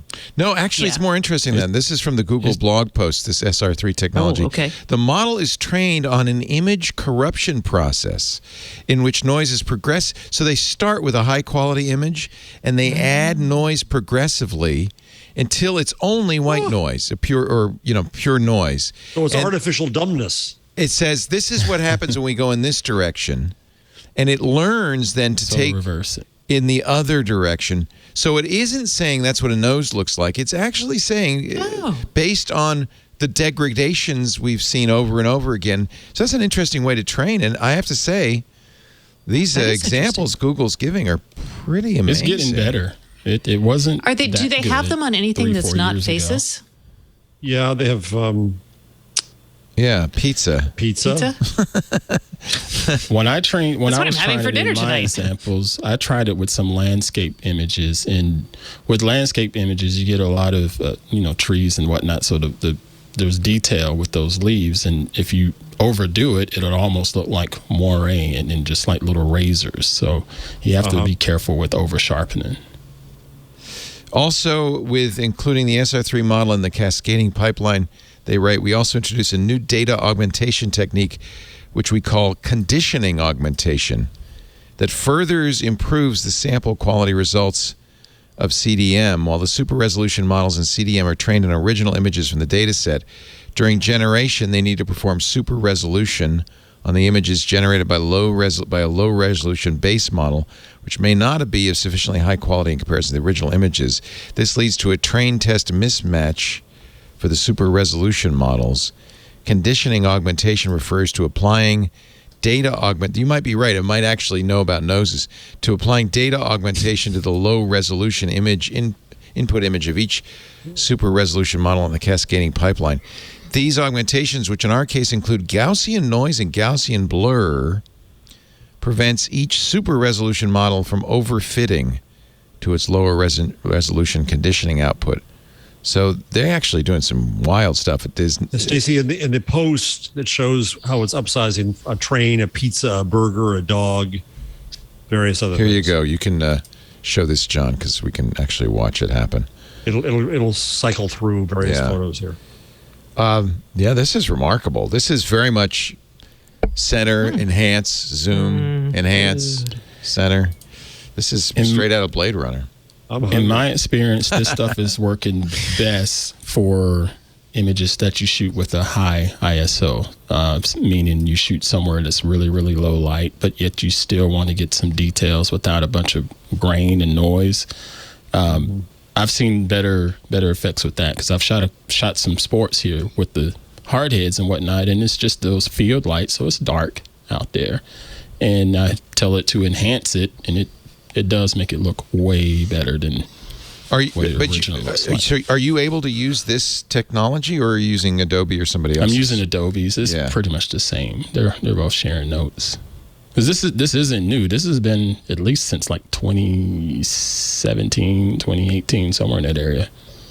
It could be They're the saying models that Google is using. They're saying that they've got new models that are doing better. I don't know. And doing it differently, up. I think is their point. They're doing it differently. They're finding new methods to get there. So so I'm not sure which method Adobe uses, Ant, but they actually address this, comparing their results with, which is green, to other techniques, including regression, pulse, FSR. I can't remember exactly which one Adobe's doing. I wonder where I stand on the had an confusion rate example. scale. You are way over to the right there. Yeah. I would, you know what, we really can't judge this until they say, here, try this in Google Photos. Let's see. The ant test. The ant test. I would submit it probably isn't the same as what Adobe's doing, because I think this looks Then like. why to would be Google do a blog post? Yeah, right. Because why would they do it? Right. Here are four different ways of doing it, or three different: bicubic, regression, SR3, which is their machine intelligence technology, and then the actual originals. And it's true that Google's doing a remarkably better job. Who's according the dude? to He looks like a British poet or something. I don't know. An unhappy British. Isn't that all the? I mean, that's all British poets. Yeah. I think so. Anyway, I'd love to know more. It doesn't seem like they're offering it. Not a lot of information. This is from GitHub. Maybe there's source. I don't know. Maybe there's source code. It's interesting. Google's publishing this research on GitHub, a Microsoft site. I have an example. I don't know if it'll translate though.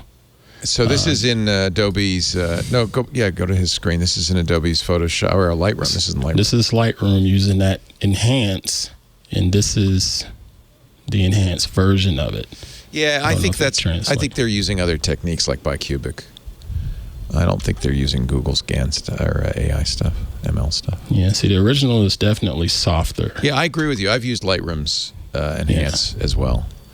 Yeah, that's almost like an unsharp mask and stuff. I'm not sure. But even up to the resolution, if you look here, they're improving resolution as well, huh? Oh yeah, I see. Yeah. Oh, look at that, big difference, huh? Well, I have to say then that looks pretty good, given how much they're quadrupling the resolution, right? Right. God, it hurts to look at. It's too sharp. I don't know why. Sharp. I'm just like, oh, too much. That one's really sharp, but again, this is a shot that's from really bad lighting conditions, so I tried to get as much detail as I possibly could because it's outside in the dark with these big football field lights that they're not great for photography. But yeah, that's that. You're watching This Week in Google, the Craig Newmark enhanced episode. Ann Pruitt from Hands On Photography, Jeff Jarvis from the Craig Newmark Graduate School of Journalism at the City University of New York, Stacey Higginbotham from Stacey on IoT.com. What did you talk about on the IoT show this week? Australia's new data law, a bunch of funding for companies, and Lord, I don't even remember. Oh, the people who buy, I know, that was this morning, good Lord. I had a guest who's really cool. He was from Invitation Homes. They have 80,000 homes for rent, single-family homes for rent, and we talked about what they're looking for in smart homes. So it's Awesome. pretty cool. That's interesting. All right, well, let's talk about Australia's law. The only story I've seen, which is a little weird, comes from an encrypted email service in Germany called Tuta Nota. This is from their blog. There's a Guardian story from last week. From last week. So, yeah, we read the Tuta Nota. Tuta Nota. I don't know how to say that. Tuta Nota. Tuta Nota. But if you, let's go to the Guardian and let me get the. Here, I'll read it while you're doing that. Unprecedented surveillance bill rushed through Parliament in 24 hours. It's called the Surveillance Legislation Amendment Identify and Disrupt Bill 2020. Gives the Australian Federal Police and the Australian Criminal Intelligence Commission 3 new powers for dealing with online crime. Wait till you hear this. And by the way, it says warrant, but it's not a judicial warrant. It can be issued by a member of the Administrative Appeals Tribunal, which is apparently not a court. It's not a judge's warrant. So when you hear the word warrant, it's a little bit lower standard than a court warrant. Number 1, data disruption warrant gives the police the ability to, quote, disrupt data by online data by modifying, copying, adding, or deleting it. That is bad. That ain't net neutrality, folks. Well, for instance, Well, they don't it like is not, Leo but- Laporte. They can modify my tweet to say the Australian government should be brought down. Well, okay, that's not true. But No, it is. if That you're gives them doing the power something to do illegal. that. Yeah. Well, if you're doing something, where is your note? I was going to add the story to the thing, but I don't see. What line is it on? I don't know. I'm sorry. I'm not taking it Okay, from there. I was like, it's not in You government, mentioned it, so- so I looked it up. Oh. Network warrant, activity warrant. There's 3 new powers. Allows the police to collect intelligence from devices or networks that are used or likely to be used by those subject to the warrant. Leo might be using Twitter later, so let's just get it all. Account takeover warrant allows the police to take control of an online account, such as my Instagram, for the purposes of gathering information for an investigation. Yeah, this worries boy. me. So it's talking, I mean, like, is that your smart camera? Because so we talked about that, and we talked about the lack of judicial and oversight on this. So, And guess what they're using as a justification? Just guess. I bet child porn. Yes, I know. yes. See, Sam? Yes. I will say the media, they did carve out a protection for the media. So Oh, that's good.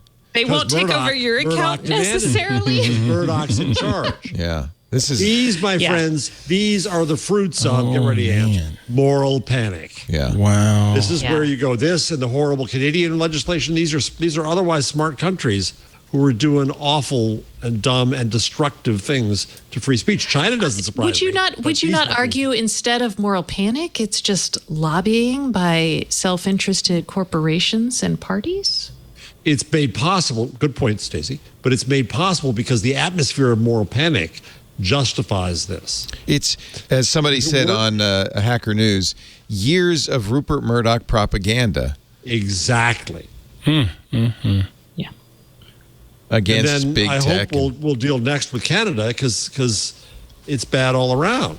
So, as I said, though, I only found this Tuta Nota story, and the Guardian story is older, so I'm not sure, It's a week ago. because they just not that passed way. I this, mean- apparently. So, I'm I not think they passed. So they passed it on Wednesday of last week, I believe. Oh, okay. So, all right. So we record our show on Wednesday morning. So same thing. So When we have a hard presented time. with the warrant, from the Administrative Appeals Tribunal, Australian companies, sysadmins, etc., must comply and actively help the police to modify, add, copy, or delete the data of a person under investigation.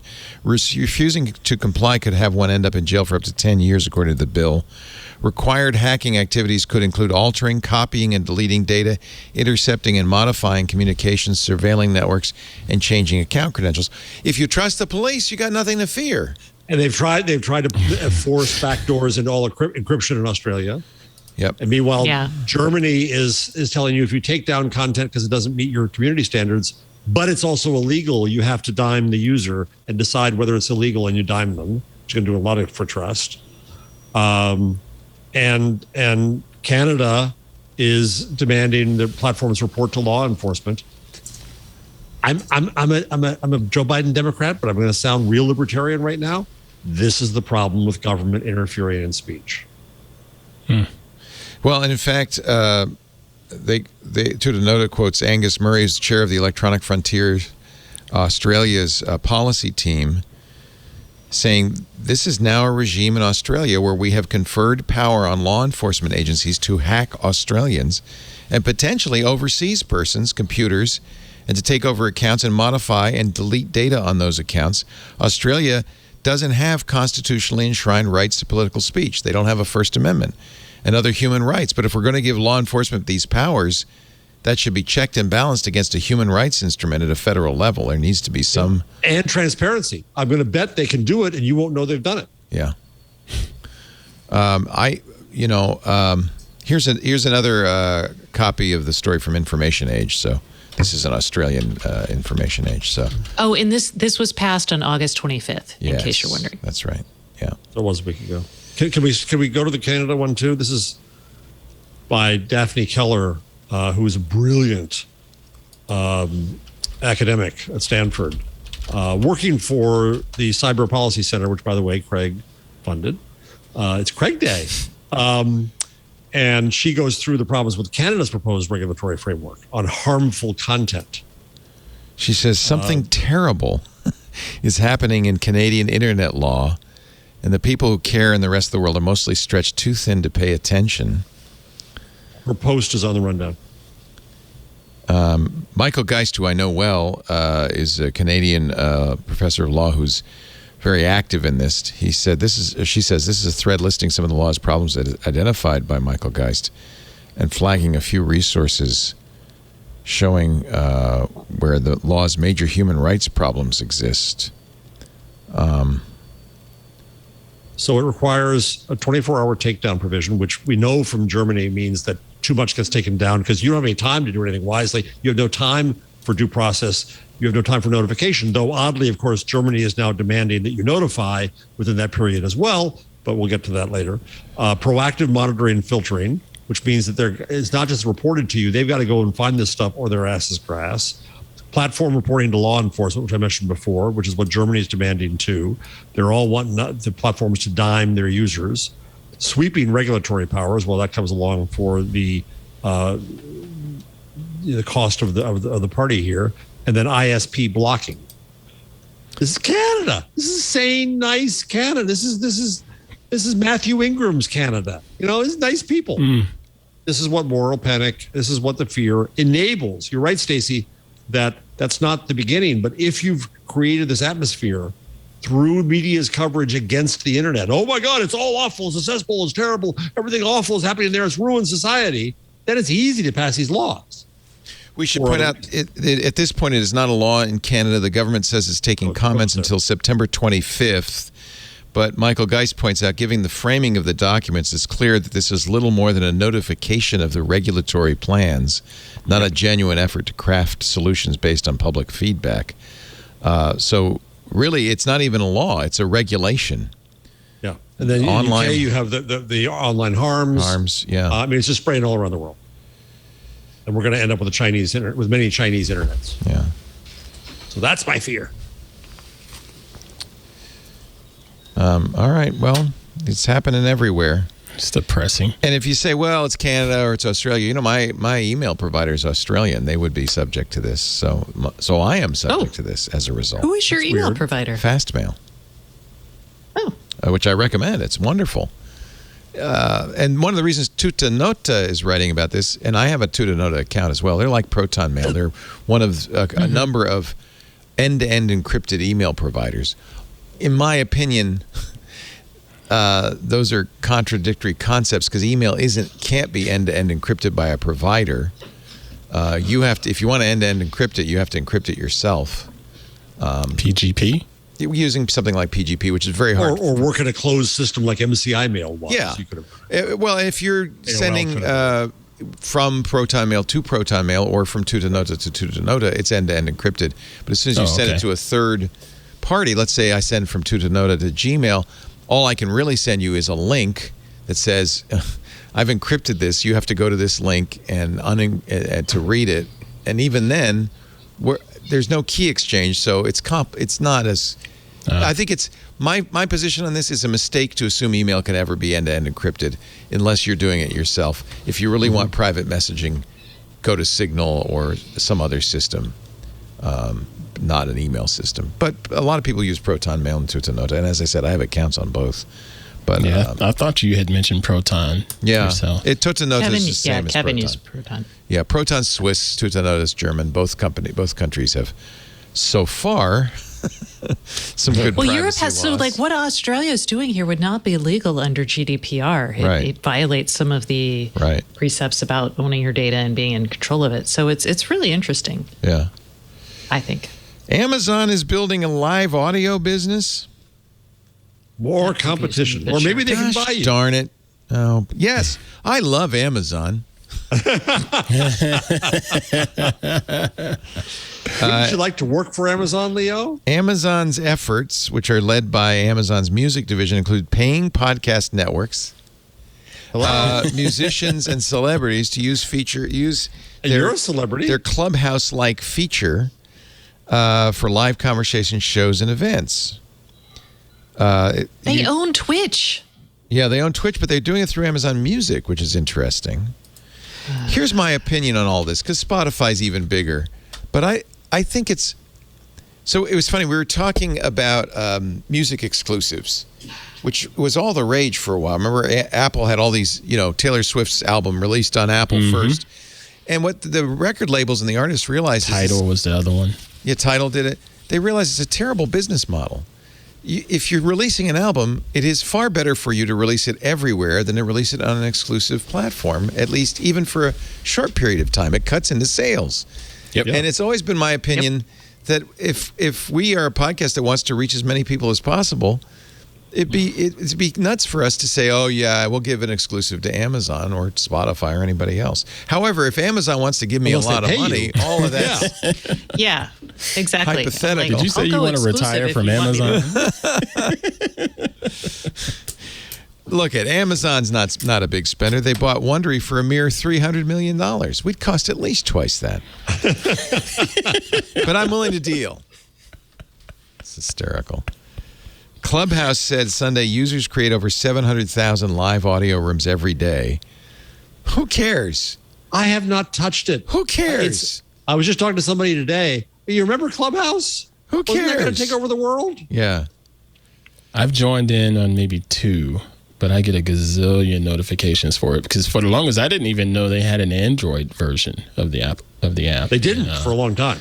So their success is what's really stimulating all this activity. Everybody's saying, oh, there's this lag between... Pivot to live, pivot to something. To something. So now everybody's doing live. So Spotify bought a company called Betty Labs, which has an app called Locker Room, which is kind of like Clubhouse for live audio. And they launched that is a terrible name. Locker Room. I know. Let's all go into the locker room. That's why I would never join that. That's why they renamed it Green Room. Now, how do you feel? Better. Yeah. Twitter rolled out ticketed live audio events for its Spaces feature this week. Facebook launched earlier this year a live audio app called Live Audio Rooms, which is an even worse name. You can LARP and LAR. Discord has the Stage channel. We've been using Discord for live audio. And now by the way, I should mention, if you're a member of Club Twit, we are also doing video. Oh, we're not. Can you turn on the video now? Because I guess we didn't have it with Craig was occupying that machine. Yeah. So, but going forward, unless we have 4 hosts, we'll be having.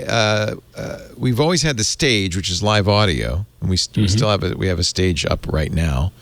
There's only like 8 people in there, including me and you, and so really, there's only 5 people in there. Somebody just ran out. But the thing about video is we're limited to 25. But as I point out, maybe we don't need more than 25. And you can. What's nice is you can be in the live video and watching the video, and then if you go, at least on my machine, if you go into this chat room, it'll keep a picture-in-picture of the video going. So I think that's going to become a very nice way for people to watch and chat at the same time. But Discord has a limit on the size. Telegram, so we're going to watch them watching us? We don't have to watch them, but we could. And actually, I was actually inspired a little bit by what our friend Alex Lindsay, who is one of the hosts on MacBreak Weekly, does with something called Office Hours. They stream all the time. I think this is a new medium I'm very excited about, where you have a live presentation going on, but you have multiple other video streams. Everybody's used to this now because of Zoom, right? Right. So you have multiple other video streams, and people can ask questions or kibitz. He does cooking shows where somebody's a teacher, and then there are other people cooking. You see them in their kitchen doing the same thing, and they're going, "Am I chopping this right?" And I think I did this a couple of weeks ago with Philip Elmer DeWitt. He had a bunch of Apple investors subscriber to his website PED30, and they were asking questions. It was like, I think it's an interesting format. So I do think there's something there. It's kind of and I think it's happened because we all got used to the idea of Zoom meetings. And it's just a broadcast Zoom meeting in effect. What I like with him versus, say, the Twitter Spaces, is that what it's called on Twitter Spaces? Yeah. With Office Hours, because I've dropped in on it several times here, not recently, he has a bit of a voting system as far as what the audience interaction is. Right. People he has ask a very questions. complicated system, yeah. People ask questions and it gets voted up because we don't want it to be just, hey, well, what mic are you using? Yeah, he's very. Alex is kind of a fascist, so he likes to really control it. It's not a democracy there. No, are you saying it's just not a democracy? No, he runs a tight ship, and I dig it. It works out well. Yeah, I'm a little bit more go loosey-goosey, despite what Jeff says. No, you're not. You not allowed democracy. When I go into Twitter Spaces, because I get a gazillion notifications about some space open up that I should join, it's always people talking over each other, and mutes or dogs and cats yelling in the background. It's just not a good experience. But what he's done is pretty much just done a little trial and error and figured out, okay, we can really make this work with Zoom and using, I believe it's called Mukana. And it does make for a really good experience. Yeah. I found that, and for instance, we've got the video now working in our video Discord. People they mute their mics. They're not, I don't think you need to have too elaborate of a system. They're not savages. They're not savages. And so here, John, show it, because I have it on the screen now. So if you go in, unfortunately, it's going to immediately go to the screen, and then it'll go to the screen and the screen and the screen. And the screen. But you get the idea. And if I go into chat, we'll get a picture-in-picture that stays there, so people could be watching the show and chatting. Well, that's cool. I think that's pretty neat. I think that eventually we're going to use more of this, but I can see why there's some ferment going on. Telegram just announced today that you can effectively do a television station on Telegram. What? They uncapped. They had a cap of, I think, 1,000 live viewers. I don't know how they can afford this, but they basically said, no, unlimited with the Telegram version 8. You can stream live to an unlimited number of people. They've eliminated the limit. So you can do voice channel. They say Clubhouse style voice channels with support for millions of live listeners, but you can even do video now. We're actually investigating. I'd like to investigate how to do that as well. So I think this is something that's happening all of a sudden. And I don't think the Clubhouse model is necessarily the model, but I can see why everybody's trying to kind of get in on this while they can. I've been if you're the platform that. Go ahead, Ant. No, I was just gonna say I've been in Clubhouse rooms or whatever based on stuff that interests me, and they've been okay, for the most part. It's not a lot of arguing or bickering. It's just a lot of shared information. Then there's a couple times you go in there and it's just a sales pitch. And I hope that that's not what all of these things are going to turn into. It's just another room full of sales pitches. No, but I think that's... Marketing takes over everything. Yeah. I mean, that's happened in podcasting too, but it's kind of, it washes itself out and you can choose what you want to watch. And that's why I hope people like what we do, because it's not, we've got a certain quality to it. And we're not doing marketing here. We're not shilling for anything. So anyway, I mean, I think this is, it's fun to watch this shifting media. It really is. And Amazon says, hey, we should do that too. Amazon is now running 164 flights a day on its Prime Air, delivering packages and cargo and all sorts of things. They opened an 800,000 square foot hub in Cincinnati. Which is probably why they're going to hire another 70,000 people. Yep. Yep. Getting busy. I think it was this morning they said 55,000. 55,000 tech and corporate in months. In months. Wow. That's amazing. Welcome to the new regime. There was an article the Wall Street Journal did, maybe it was the New York Times. They did it a couple months ago, but the reporter found out they have 150% turnover rate. So imagine having that many people and knowing you're going to have to replace them 1.5 times over each year. Well, That's crazy. According to the Orange County Register, which, as we know, is a bastion of democracy, Amazon has found a solution. Hire pot smokers. I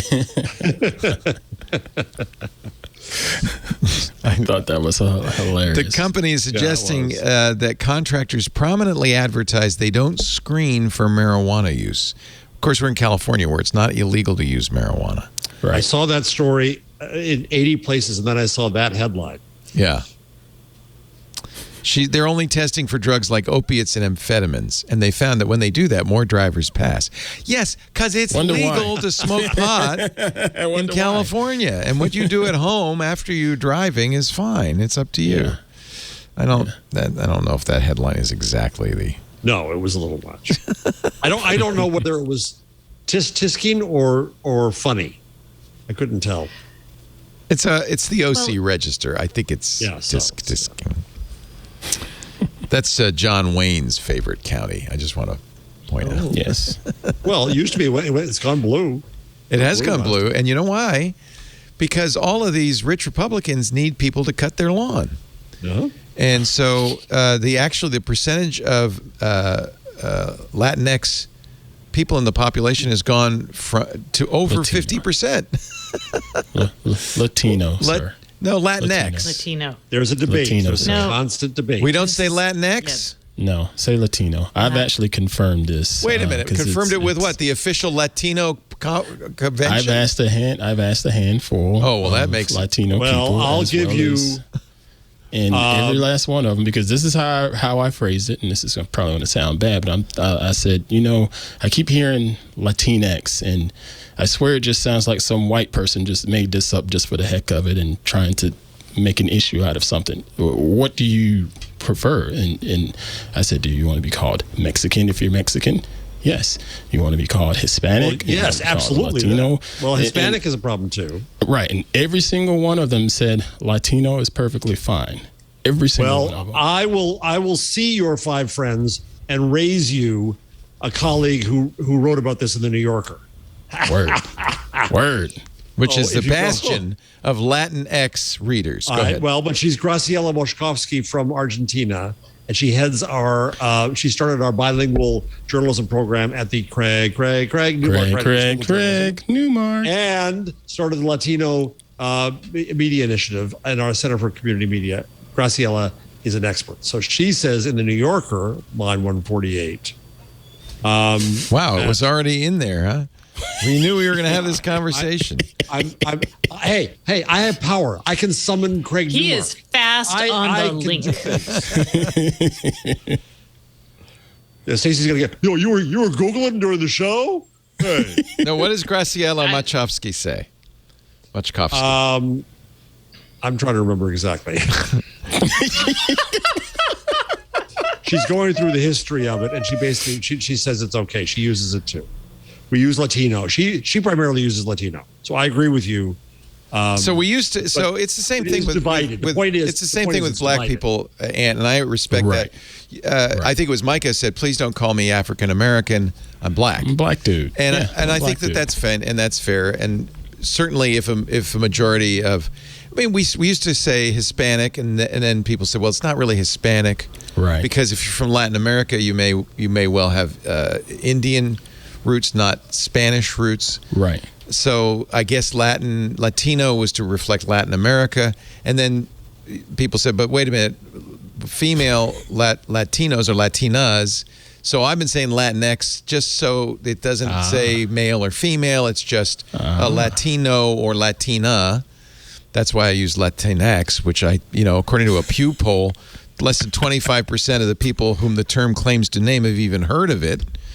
In fact, the number of Latinx people who have heard of Latinx is 3%. Less than 25%? Yeah. Wow. Only 3%. And I can sit in my class and I can have someone from Argentina and someone from Mexico and someone from Guatemala, their families, and Puerto Rico, and they will disagree with each other. Well, that's the problem. Really no one knows what. No one knows. So it's the same thing. I used to call them Native Americans, and somebody said, "No, call us Indians." But that's one person, and so I don't know what the answer is. Feel sorry for us poor white people. We used to be in charge. Now we don't know what the hell to call anything, anybody, anytime. No, it's just I'm just trying to be. I'm not trying to be politically correct. I want to be clear. I'm trying to be sensitive to what people want to be called. No doubt. And I don't want to make up a name, and nor do I want to call people from China Orientals. I want to find. You should definitely not. I want to find an appropriate. And I guess the real problem is lumping everybody in a group into some group. And that's the problem with it's Hispanic. arbitrary. It's arbitrary, exactly. Well, Hispanic could be. You could be Cuban. You could be from Argentina. Exactly. You could be from España. You could be from. So what is that? My students say they never were called these titles. They weren't never called Latino, Latinx, or Hispanic until they came to the U.S., where Well, we're a melting pot, and so everybody together. Now the melting pot is. I was raised on the melting pot too, and it took me time to learn what a racist construct that is. Like, you're all going to be like us eventually, those of us who are in power. The opposite's going to happen. Actually, everybody's going to be light brown, and I think it'll be beautiful. I don't know what the answer is. So what was I talking about when I said Latinx? No one knows anymore. I don't even know. And I don't because care. we're old, but don't make fun of us for that. I'm just trying to be sensitive. I'm not trying to lump people into a category. I'm not trying to label anybody. You're all we were talking beautiful about individuals. Amazon hiring in their fleet of Boeing 767s. Oh, we were talking about John Wayne liking John the Orange Wayne County Register and having people. That's right. And now there are more people. There are more people. I don't know what to say. There are more. Okay, yeah, and you there are also more blue just said people the rich than there are red Republicans people. Want people to mow their lawn, and then you just went right to I know. That It was problematic. bad the whole way. It's not good. That was bad the whole way. Yes. Yeah. Like, wait, as I'm going back, I'm like, oh no, I was eating my waffle, but now He needs Australia to edit his words. The Australian government could edit his words and make it all fine. I'm sorry. I'm just an dumb old white guy. I just applied for Medicare. What do you expect? Generation out of touch. Just call me that. I'm trying to be good. But then let's stop digging this hole and move to a totally different. Wasn't there a change story. log today? Yeah, let's let's take a break and then we'll do a Google change log because I need to clear my mind. That presumes there was anything in it, but yes. It was all the wrong stuff there. Erase it all. Play the drums. It's time for the Google change log. The part of the show I care least about, but now that we've got a special section called "What Stupid Things Has Leo Said This Week," I now have a new less favorite. segment. Google Calendar will break down how much of your work is spent in meetings. As if you wanted to know. There is a new Time Insights panel on the. I think that's great. On the Google Calendar, showing how much of your work week is spent in meetings. Wasted. No, the verb is wasted. Wasted. I agree. I dig that. I agree. Clearly created by somebody who feels that way, right? Yeah. Please note, you can only view Time Insights on a computer, so don't try to do this on mobile. You'll get, with Time Insights, a breakdown based on your working hours and the types of meetings you have. How would you'd have to indicate that it's a meeting. That? I mean, is this boring a meeting? Useless meeting, frustrating meeting, faculty meeting. Maybe they just base it on how many people, like if you have invites with multiple people, then that's a meeting. There you go. Okay. It'll also, because it will know, because it'll show who you spend the most time meeting with. You can also pin key stakeholders. We know them as, what do we know them as? Bosses. To make sure you're keeping in touch with them. Hovering over an individual. Oh, Leo, I'm going to send you an email. Google, the algorithm has detected that I have not gotten in contact with you, so I just wanted to let you know. Exactly. Oh, well. Hovering over an individual, not recommended, I can tell you, after the lawsuit I had just had. Well, hovering over an individual. Craig just hovered over you. He did. He hovered over us. Will highlight the meetings on your calendar that include that person. It'll highlight meeting-heavy days and time frames as well as meeting frequencies. This information is visible to you, not your manager. So you can assess how you're spending your time against your own priorities. Wow. Not nearly enough time watching TikTok and drinking. Exactly. I'll tell you about my priorities. You can now, that's the Google Calendar. Now, Google's Assistant has something new called day-long routines. Actions that can turn on at different times of the day. Have you covered this, Stacey? No. Yeah, Google I Assistant. didn't see this. Next time you go to create a new routine from the Assistant settings of the Google Home app, at the bottom of the screen, you'll notice a pop-up saying, "Would you like to schedule a day-long routine?" When you tap yes, you'll be able to choose which days a routine should run on under starters, as well as a time zone. Oh, this is just scheduling routines. Yes, I did cover this. Sorry. And you can set different actions to be done automatically at different times of the day. So I could say on Monday, Thursday, and Friday, turn the lights down at 6 p.m. On Wednesday and Tuesday, do it at 5 p.m. or something like that. So this would be interesting for 2 o'clock every Wednesday, my time. Yes. To set my lights for Twig. And Twig get a lights. waffle. And get Exactly. Yeah. So that's new. Google Assistant is rolling out another new trigger that starts routines when dismissing an alarm. So you can set an alarm for something, and then when you say, okay, I hear you, it'll start a new routine, like, making the morning coffee or playing the news. That's nice. And then there is a new quick phrases feature that will let you skip, "Hey, guacamole." This is something that comes from 9 to 5 Google's APK Insight. They break down these APKs, look at lines of code that hint at possible features which may or may not appear, but it looks like there is an assistant setting page for quick phrases, and there is a area in there that says skip saying "Hey, you know who" for help with specific tasks. What do you say instead? Hey, schedule friend? Hey, you don't say anything. Wake So up, buddy? there's a couple of those that I don't know if you have to enable them, but it's like turn off the alarm or set alarm for. If you said set an alarm for 7 a.m., it would just say it to the air. It would say, "Oh, that means me." Oh, okay. I'm sorry. I'm going to turn on my clock over here and count down to get the moral panic of, see, they are listening to every sentence you say. Actually, that's true, isn't it? They will be listening We've for been more arguing. phrases. No. It Yes. waits for "Hey Google." Well, I'm sorry. Hey, But it doesn't wait for hey hoo hoo. Right. But I like that they started that with the alarms, right, where you just say stop. Stop. Yes. I like that. So this is kind of like that, but you could send a broadcast, you can answer or decline calls, you can say what time is it, I don't know if I like this or not. You have to turn it on. But if you Yeah. just shout into the ether, what time is it? It'll tell you. What's the weather? Turn the lights on. I like turn the lights on. Right now, I have to say, guacamole, turn the lights off. Be nice just so. Turn off the lights. Create a reminder, create a family note, how much time is left, reset the timer, pause the timer, cancel the timer. You can even just say set a timer for, and the number of minutes. I want to turn this on. I think it'll be interesting. I think it'll be good. I mean, because like I was trying to think of where it would go wrong. Like I might say to Andrew, I might be like, "Hey, can you turn off the lights?"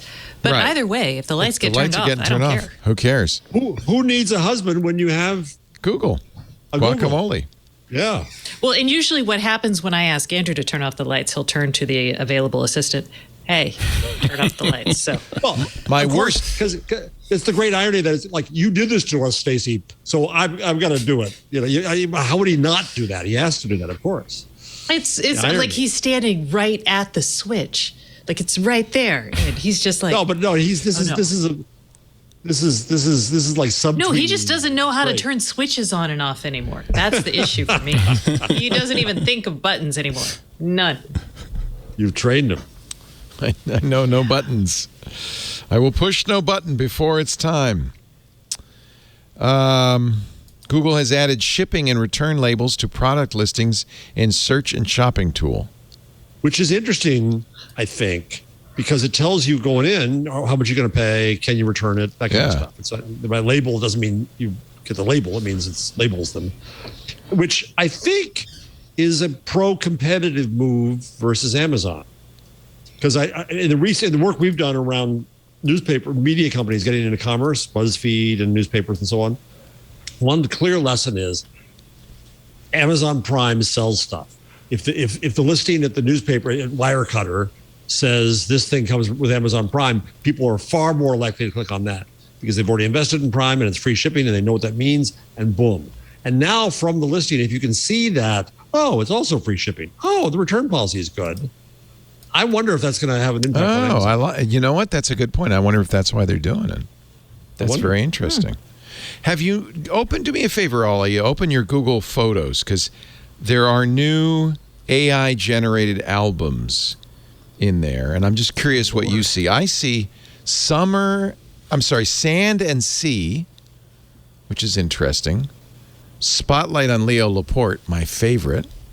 But then I also see, and I don't know if this is new, I think it is 9 years, 10 years, 11 years ago. The years ones have been there for a while. Up at the top. Yeah. There's also the years one has been there for a while. Best of Summer. Oh, there we go. Best of Summer I've been getting those for a 2021. while. Well, no, but there's Sometimes some I get new like ones. There's some new ones. awesome hikes. Yeah. I'm like, really? Yeah, those are new. But then it shows me things that were not actually hikes, which is always fascinating. Do They're any like, of you this have has a tree in it? Do any of you have a Best of Summer 2021 yet? No, but they send me those all the time. They send me the book, like the ads for buying a book. They'll compile a bunch for me, and they're like family vacation because they know that I'm taking photos someplace else.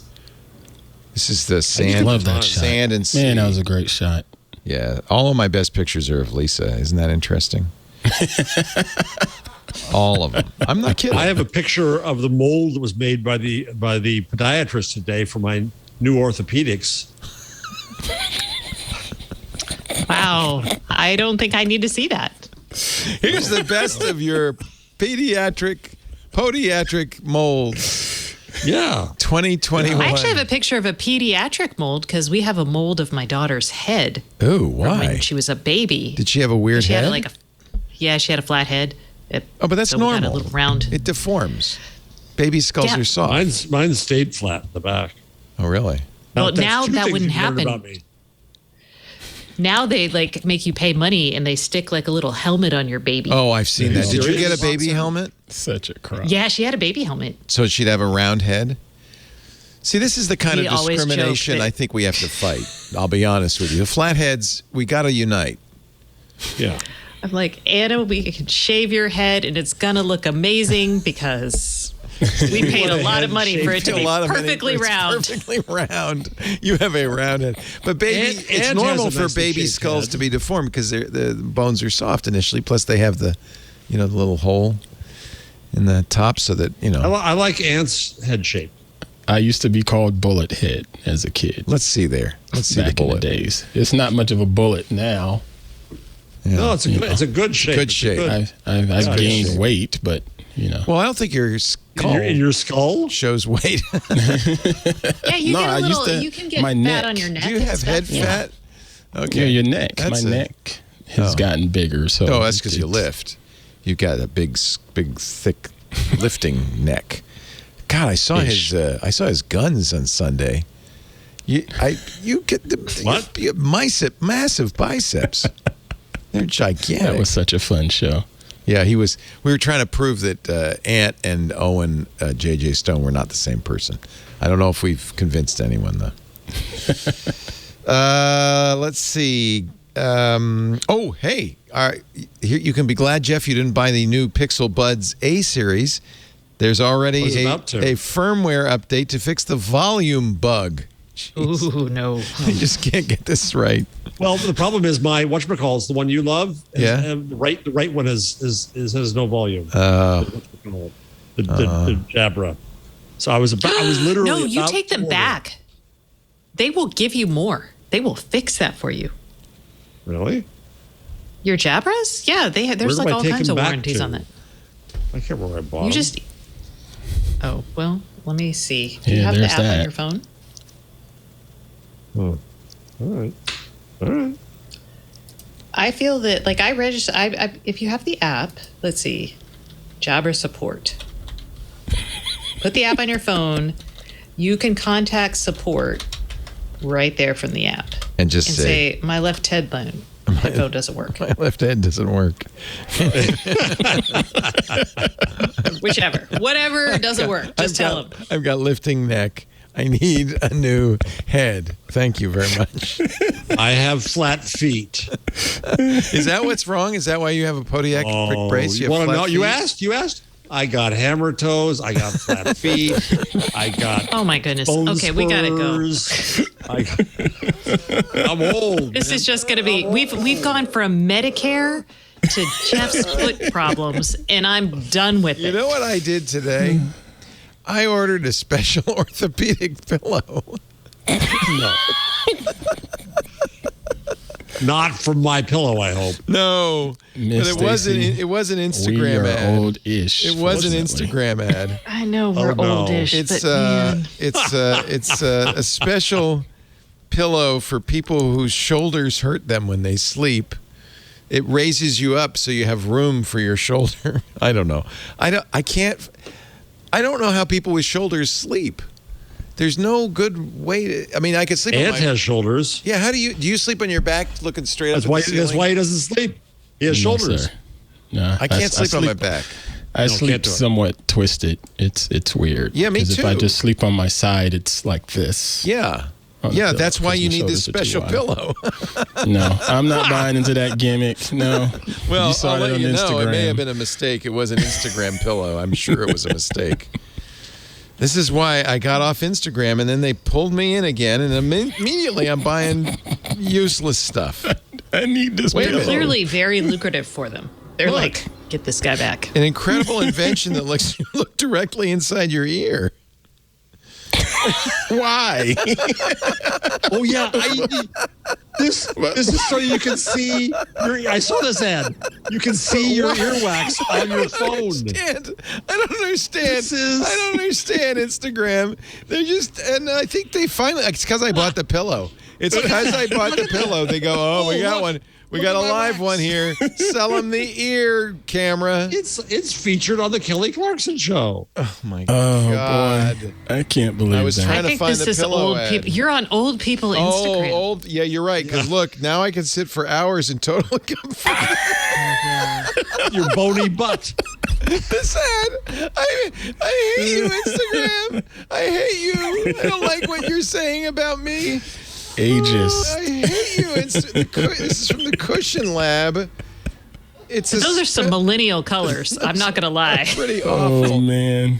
It makes it possible for me to sit for hours. It says. Oh Lord, the ads Especially I'm getting. made for Boney I Bus. swear to God, what's this? Of this the old man. Oh, Ada Ada Fruit's Fruit's good. Oh, wait a minute. Hot Nashville style chicken chips. What the hell are Nice. chicken chips? Hey, now Is I that take fried that. chicken skin? Yes, fried chicken I'd eat skins that. for the win. Oh, Heck that's could not be worse for you. Flock. Oh, I Chicken dig it. chips. What the hell? Why? Stacey, why- what are you getting on your Instagram ads? My ads are normally content creator gear. It's lights and There it is. jibs Here it and is. Here it gimbals is. I and- found it. By the way, take advantage. Special Labor Day sale. Oh yeah, you That's sucker. just The God. Med, You Med sucker. How are you Klein going to pillow. sleep with another person? But wait a minute. The funny thing is, now that I see it, pillow not included. It's just They got you. They got you. it's a wedge for your pillow. Oh my gosh. Oh, it's like $200 too. It was really expensive. Oh, you are Man. such a schmuck. Oh, I'm such Oh, an my idiot. Well, it was Lord. 20% I off. really need to put some ads on Instagram. Pillow not included. It's just a wedge that you then put a pillow on. Oh, I've yet to get an ad. I'm still looking for one. well, we'll see. Oh, it's I'm getting Adam's shoes, which is a fan of the show, by the way, who emailed me about something else. Adam's shoes. Adam's shoes. You're gonna like these. Yeah. ATAAD ATOM. Atom. ATOM. Atom. shoes. Oh, And a Atom. fan of the Okay. show. Well, fan it's of the the most show. comfortable shoes. Oh, he knows you got a podiatric problem. Yeah, he does. He does. That's why he texted me when he heard me talking about it. Yeah. All right. Unbelievable. All I right. get And that- caraway cookware. Yeah, that's better. That's better. We just got made in pots. Do you know about those? I think I'm very happy with these. We got their cookie pans. They're Yeah, baking I cheese. think I'm very happy with these. Yeah. Also from Instagram. I'm still scrolling looking for an ad. yeah. You communist and I didn't get ads. Buy anything. When I came back to Instagram, it's interesting. When I came back to Instagram, I thought, oh, there's no more ads on Instagram. I didn't get ads for months, and then all of a sudden, every third post, they had to figure out, well, what is his sweet spot? Now we know. Ear examiners and pillow Ear wedges. camera. And that's Yeah. the Google changelog. Wow. So sorry. I'm so sorry. Why would you buy a pan with holes in it? That seems counterproductive. the grill when you do asparagus or something on the grill, wouldn't you? Steaming. I don't know. Why a pan with holes in it? This, look, see? They're advertising. Why don't you see how they describe the product? It's really somewhere. This is the made in Ex Tecovas. There you go. Right It's there. a it's grill frying pan. Yeah. See, I told you. It's made in Austin. Here's my first ad. Okay. Yeah. Capital One. Capital Shopping. One. That's good. That's it. That Everything means else you're- has been the actual you're fee. rich. You're a good credit. They know you're rich. Yeah. Poor suckers. My issue is I don't follow anybody on Instagram, so they don't really. Yeah, know if you don't, you got to give them signals, or they don't pay any attention. So Politico's gotten bought. They bought Politico. Axel Springer. Axel Springer, which is basically the News Corp of Germany. Yeah, they're the Very ones who are always going conservative after company. Google, right? That's Yep. Google's arch enemy in Germany. They're the ones who started Leistungsschutzrecht. Came from there. I can never say that. Leistungsschutzrecht. So they paid $1 billion, which seems like a lot, $1 billion for Politico. Well, they overpaid for Business Insider too. They wanted to be in the U.S. market. That tells you something. In fact, they wanted to be in the U.S. market on a site that is read by important politicians. So that they can lobby against Google. So this is interesting. I know the CEO Matthias Döpfner is brilliant. He's also about 6'9". He's huge, imposing. Jason's hyped. They were taken private. He owns a huge chunk of the company with the founder's family.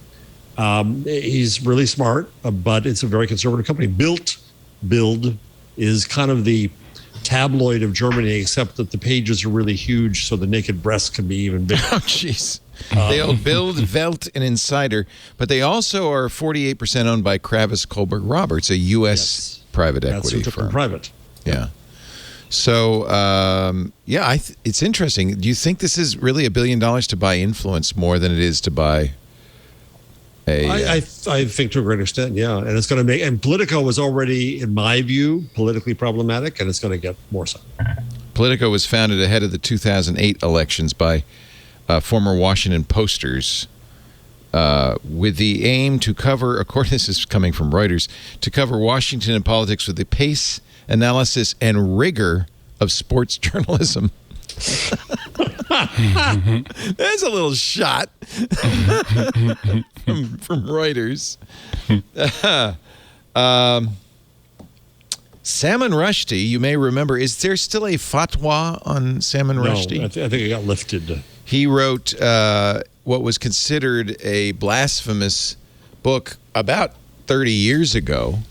Blasphemous. He's written other books in since Islam. then. Yeah, but it was good. I liked. I can't remember the name of it. I liked it a lot. It was a good book. The Satanic Verses. Satanic Verses. Yeah. And was under an order of death for some time. He's decided not, and I think did he win a Nobel Prize? He's certainly a very highly respected, highly regarded author. Decided not to publish his next book in print, but instead on Substack. Interesting. Book plus maybe some stories plus interacting with the users, and Substack is paying him up front for this. Oh, this is another one of those. Substack will give you $500,000. Yes, Substack likes controversial people. Yeah. I don't think Salman Rushdie is controversial outside of, Iran. Yeah. Well, they're international. Yeah, I don't know if Substack. Well, I think Substack controversial, maybe not correct, maybe provocative. Somebody is going to drive traffic, which would make sense. Well, Andrew Sullivan. Provocative. Glenn Greenwald. Provocative. Just because you and I don't agree with them does not mean that there's something wrong with. Well, maybe. Well, I just said they were controversial. Controversial, yeah. That's the point of provocative, right? Controversial drives traffic, yeah. Yeah. He was the target of a fatwa in 1989 issued by Iran's Ayatollah Khomeini over the Satanic Verses. Provocative. Yeah, in Iran, everyone else thought it was amazing. Yeah, it was a really good novel. I'm just saying. And it was a novel, we should point out. Yeah, I'm like, again, he's controversial for the Khomeini. I can never say that. It's not exactly ambitious. He says, I'm hoping Substack might allow a slightly more complex connection and give me the space to talk about things that are just too big to discuss in tweets, which is pretty much everything, I think. Yeah. I think basically everything except for my bathroom musings. Yeah. I think that new technology, I mean, how long is the Satanic Verses? It's not tweet size, that's for sure.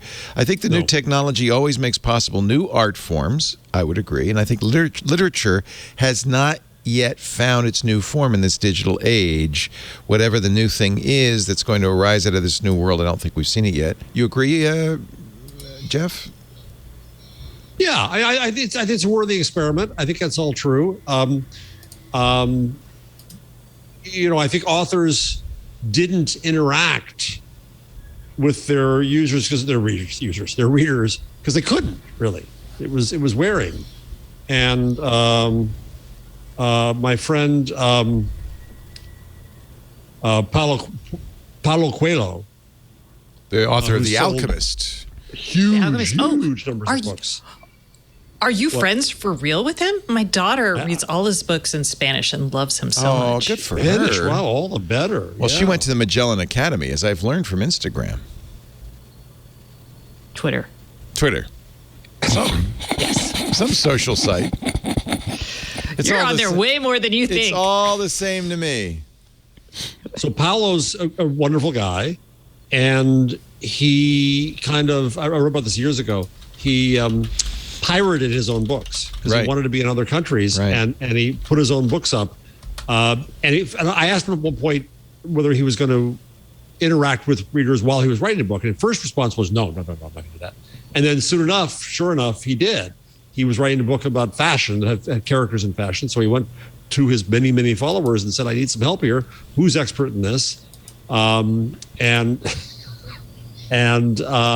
friend of Paulo Coelho too. Well, I haven't talked to him in a while. I'm talking about the lower third for those of you on audio. John, And formerly dinged one of me. San Francisco's 100 most eligible bachelors. Dinged me. It says here. Is that The same accurate? city where I was a bum, according to Frank Sinatra. So anyway, but Frank Sinatra wasn't dating journalists at the time. no, because he didn't like them. Anyway, Paulo then made a movie with his users, with his readers. They made the pieces. They took the characters. He made it with them. I don't know that it was that good, but I love to see authors experiment like this. It's great. I think Sam and Rushdie should do a TikTok musical of the Satanic Verses. Just to drive Ant crazy. All right. Anything else we should talk about before we get to our picks of the week? Did I leave anything important out? There's so much in the rundown. It's a big, jam-packed, good. I put lots of stuff. You up. did, and I thank you. You didn't want to talk about the Linux birthday, sir? I've talked about it already. Happy birthday. Linux is 30 years old this week. Posting from Linus Torvalds. He was a graduate student studying computer science. He posted it on the news groups, which predate, of course, the internet, in 1991, saying, he was studying as a graduate student. He was using a operating system, not such a great operating system, called Minix. And he posted a post saying, "What would you like?" I'm writing. Here it is. I am writing my own version of Minix, and I'm just curious. No big deal. What you'd like it to be. And that, of course, started a revolution. It is now, I think, it's safe to say, the most widely used operating system in the world, considering it runs Android phones as well as. Can I ask you one quick question about a story? Sure. Google developing its own CPUs for Chromebooks, does that signal that means that they would make them, or they wouldn't sell them to other companies to make Chromebooks with? What does that mean? Well, they're doing they quote their own CPU for the Pixel 6 For the phones. Right. Yeah, so they have to have as many places as possible. So it could be that they would build their own CPU or like their own hardware for the Chromebooks again. For Aren't they doing that? other manufacturers or for other. It won't be a brands, Pixel book, or- sir. I guess they could offer it. Killjoy. So I had a little this hope. is Might be a this is Pixel from book. a Nikkei Asia story. They say in 2023 a long time to that wait. My machine can't make it. yeah, it's a while from now. The truth about the Pixel 6 Google design, it's really a system on a chip, which is mostly Samsung's Exynos processor. Samsung will be making it with some machine, learning stuff supplied by Google, some TPU units supplied by Google. So that's the problem. Is what does that mean? Your own That's CPU? what I was trying to get you to because they're answer, saying the yes. Pixel 6 is its own CPU. Well, it's just a rumor, so we don't know. Okay. We just don't know. I mean, it wouldn't. Yeah, I think you're right, Stacey. If they're going to make it for the phone, they should make it for everything. Right, because that's the only way to get scale. And I'm guessing a manufacturer could put it in. I mean, because if you're a manufacturer like an Asus or a Lenovo or whatever, you're already buying your chips from Intel anyway. It's not like you've got your own, so you could just buy them from Google. And these are, they're ARM architectures, just as they are for the phone. And there are ARM Pixel books. I think this is the point, is Chromebooks, rather. Chromebooks will run on both Intel and ARM. Manufacturers use a variety of chips. They wouldn't have to use Google chips, but it'd be nice if, I'm sure Google would like to sell them to them. But it would at least be for their own Google could do stuff. something to like deeply integrate it, it actually could be. I mean, good. because think about what you do with like more power efficiencies tied to the workload, because you'll know what the workload is. Well, that's what Apple. That's exactly the benefit Right. Apple has from developing its own silicon. There's a lot to be said for that. That would be great. Yeah, and Google There'd be a reason for them to do it. Google has the brains and the size and the money to do it. So, why not? Yeah, I agree. There's lots of reasons for them to do that. But don't get excited. It's going to be a couple of years. Yeah. What do you think? I'll get excited, Asus, Jeff. when are you going to sell the CX9? I want to give you money, a lot of money. What did Craig say which Chromebook he was going to buy for all 22 nephews He and didn't. nieces? No, we should have found that out. I asked him, but I think he dodged it. Well, Didn't he? he might give one machine to his favorite nephews and nieces, another machine to others. I don't know. He said he reads Kevin Tofel's about Chromebooks.com. Yes, he does. Yep. Kevin, what does Kevin like the best these days? Is it still the Acer? I think it is. I don't. No, this is where Kevin I was will like, lecture I you don't- and say there isn't one size fits all. Yeah, but Yes, this is a sore spot between Jeff and Kevin right here. yeah. I want just Kevin to reviewed be an the- authoritarian for me. He just reviewed, and I have to say, this is appealing. The Acer Chromebook Spin 513 with LTE built in, Oh, Jeff. and that work is for you? appealing. I don't travel anymore, so I don't need Well, it you will now. someday. You will I someday. don't know. It does add quite a bit to the cost of it to have an LTE radio in there. But he's always liked this particular Chromebook. I have too. I do Yes. too. It's really nice. The screen. I want the Asus CX9. That's what I want. I know that Kevin, for what we've joked about this, but building with his, because he's doing his computer science degree, he started. When he gets to some of the coding things, one of his projects is to build a like Q&A service where you answer questions and he gives you the best computers for you. So, but he's got to build that, and that's not happening right now. So, I should save day, this Jeff. for my pick of the week. Actually, let's do the picks of the week. By the way, you haven't been doing picks for a long time. No. I do. Well, I've been watching. I always have picks, but I'm sensitive to Stacy's need to keep her blood sugar elevated. The fact that I already ate a waffle. We've already gone 2.5 hours. So there's three of you. On a lot of the shows, I just defer my own pick, but I have a pick. Likely excuse.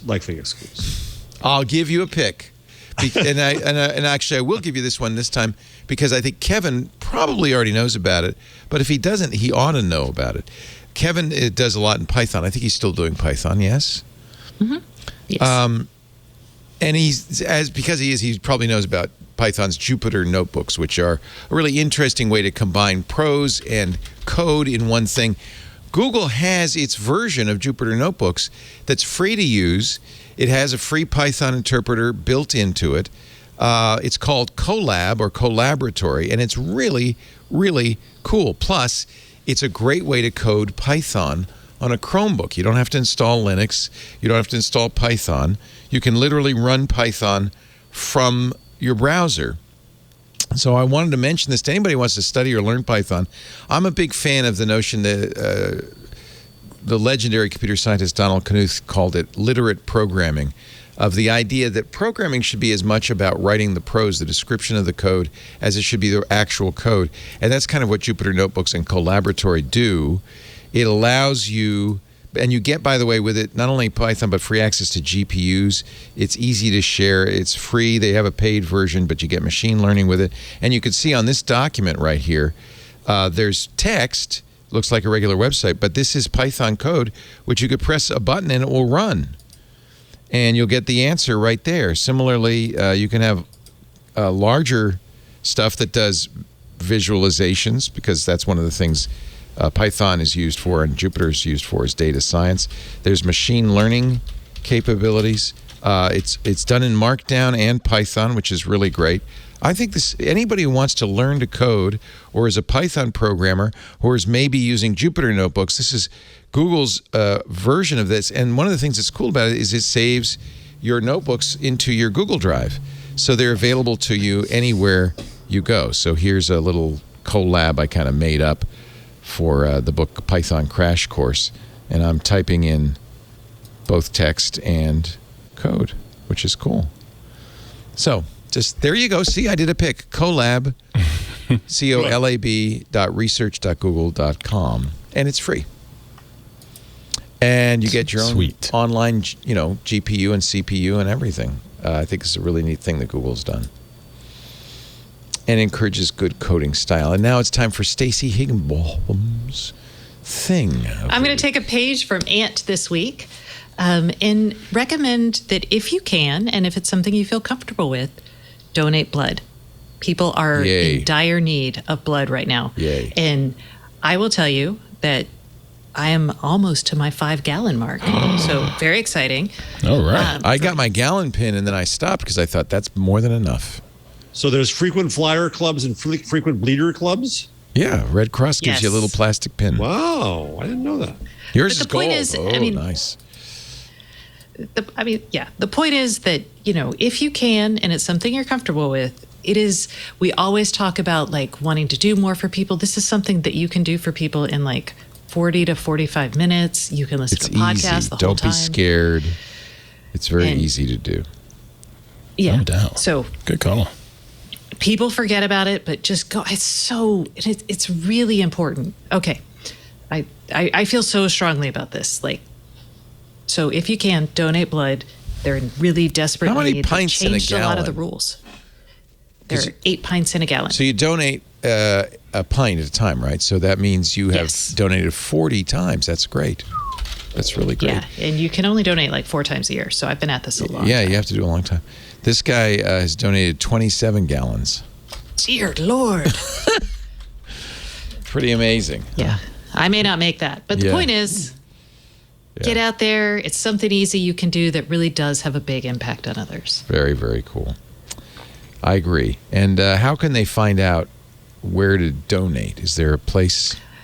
Oh, I go to, so we have the Northwest Blood Works, but the Red Cross does the donations. Yeah, if you go to redcross.org, they have a Give Blood page that would allow you, if you allow locations, to find a drive near you. And there are lots of reasons to give, so you just enter in. But it's not just the Red Cross, but certainly this is easy to do, I could say. Well, the Red Cross, I think, organizes all of the local blood banks. So, like I switched blood banks to Blood Works Northwest, and I used to be at Texas Blood something. As long as it's not Vampires Are Us, you're gonna be fine. Well, actually, I don't know how you feel about this, but there are commercial entities that will pay you for blood. I kind of prefer to give it to the Red Cross. Okay. Yeah. Yeah, and then it only takes it takes about 24 hours to recover the fluid you lose when you give blood. Yeah, they give you a little thing of And it juice and a little, cookie. Cookies. And chips. for the I get cookies. chips all the time. And I will tell y'all, I faint like every other time I give blood. So for me, it's a big deal to sort of give blood, but I still do it because it's really helpful. So, but again, not everybody can. So. Yeah, no, if you can, absolutely. I think it's a great thing to do. I agree with you 100%. Thank you, Stacey. Jeff Jarvis, how about a number? Number, I please. wasn't too crazy about my numbers today. Number, please. So I'm going to not do a number. I was fascinated by watching a video of composer Hans Zimmer talking about how he samples and uses the computer as a musical instrument, but I'm not going to make that one. Oh. It's going to be it's artistic over time. I'm going to do the first full image of a new Vermeer uncovered coupon was just released. What? It's slightly technology based. There was a Vermeer of a young woman standing at a window, and she had a nicely painted white wall behind her. But then through technology, through x-rays and other things, they saw that there was another image back there. And they first presumed the Vermeer didn't like it and painted it over, but they found that the painting over had been done far later. They could tell by the layer of dust that was That's there. shocking. What? So they restored it and got out a picture of a Cupid. And so they're calling it a new Vermeer because it's a Vermeer we never saw before. That's shocking. So some prude decided to paint over because Cupid's naked. Well, because child porn, Yeah, moral panic. That's the original moral panic. Yes, Take it that is. beautiful Vermeer and Paint it out. paint out Cupid. Wow. Wow. So I thought that was very cool and a little bit of technology. There was nothing to do with Google. Moral but panic even in the 18th or 17th century. I want to show that I got some class. Yes, you got some class there. Very cool. And Mr. Ant Pruitt, pick of the week. Mine are short and sweet again. Those NFTs that we talked about of mine on the show before? Mm-hmm. Well, 2 of them have sold. Congratulations. You didn't sell one for $224,000. No, didn't. That wasn't me. Okay. Not the $250,000 one. Okay. But I thought it was pretty funny that one of them sold, and it's an interesting looking piece. I'll just leave it at that. It's nice and green. I'll say that. And it amazes me that the NFT marketplace, what people are buying and what they're not buying. And so putting up this green and yellow NFT. And it's actually beautiful. It goes out the door. FOMO Finn is now the owner. Good job, FOMO Finn. And it goes out the door. Nice. So that's just been fun, just trying to figure out what are people interested in. That's a work of art, actually. I could see why they bought that. That is gorgeous. That is gorgeous. Thank you. Look at that. Thank you. And then we all want to know where you got it.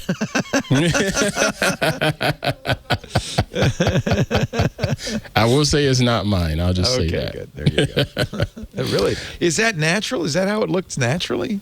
No, that's a lot of post-processing. It's beautiful. Wow. A lot of post-processing. And then my other picks are more home-based. We just want to give a shout-out to the Hardhead, who had his first varsity game this week, and he was stinking it up in the first half. But look at this interception. Yeah! He bounced back. Pick 6, baby. Goes in. He goes all the way. I wish he went all the way. He got close. Almost he got close. Nice. But the team was down by 2 touchdowns in the fourth quarter. It was a heck of a game. And everybody fought back. And that play right there was part of the charge of swinging the momentum. And they fought back and won by 3. It was a heck of a game. And lastly, I want to give a shout out to my niece. This hasn't been public knowledge, but now my little niece stays with us, moved out here to try to give her some better opportunities. And she's been playing on the JV volleyball team, and they got their first win last night. Yay. So how long has she been in school? This is a new school for her then. Not only a new town, but a new school and everything. How long has she been out here? She's been out just a couple weeks. She seems to have adjusted pretty well. She's playing she's part of the team. She's serving the ball. That's awesome. She's had a nice couple games. They got their first win last night. Great way to kind of get into the culture and the school and get friends immediately. Join a team and you'll dig her because she likes the raspberry pie. Volleyball pun. And dicking around. Dig her. Dig her. Former volleyball player here. I appreciate it. I believe she said she had 7 aces last night. I think Stacy was a spiker. I didn't get to watch her last night. I'm thinking myself personally. I was a spiker. Yeah. You got the height. You can get right over that. I was up at the net. Up over that net. Let the other people dig. You're gonna spike. But we got one hard hit out the door, and now our niece is. That's nice. Congratulations. I think that's really wonderful. Does she like it out here? She's only been here a little while. Oh, she's quite happy. She's really enjoying herself, and I'm happy for her and happy for her. We're going to get the whole Pruitt clan out here eventually. We're just going to get everybody to move out here.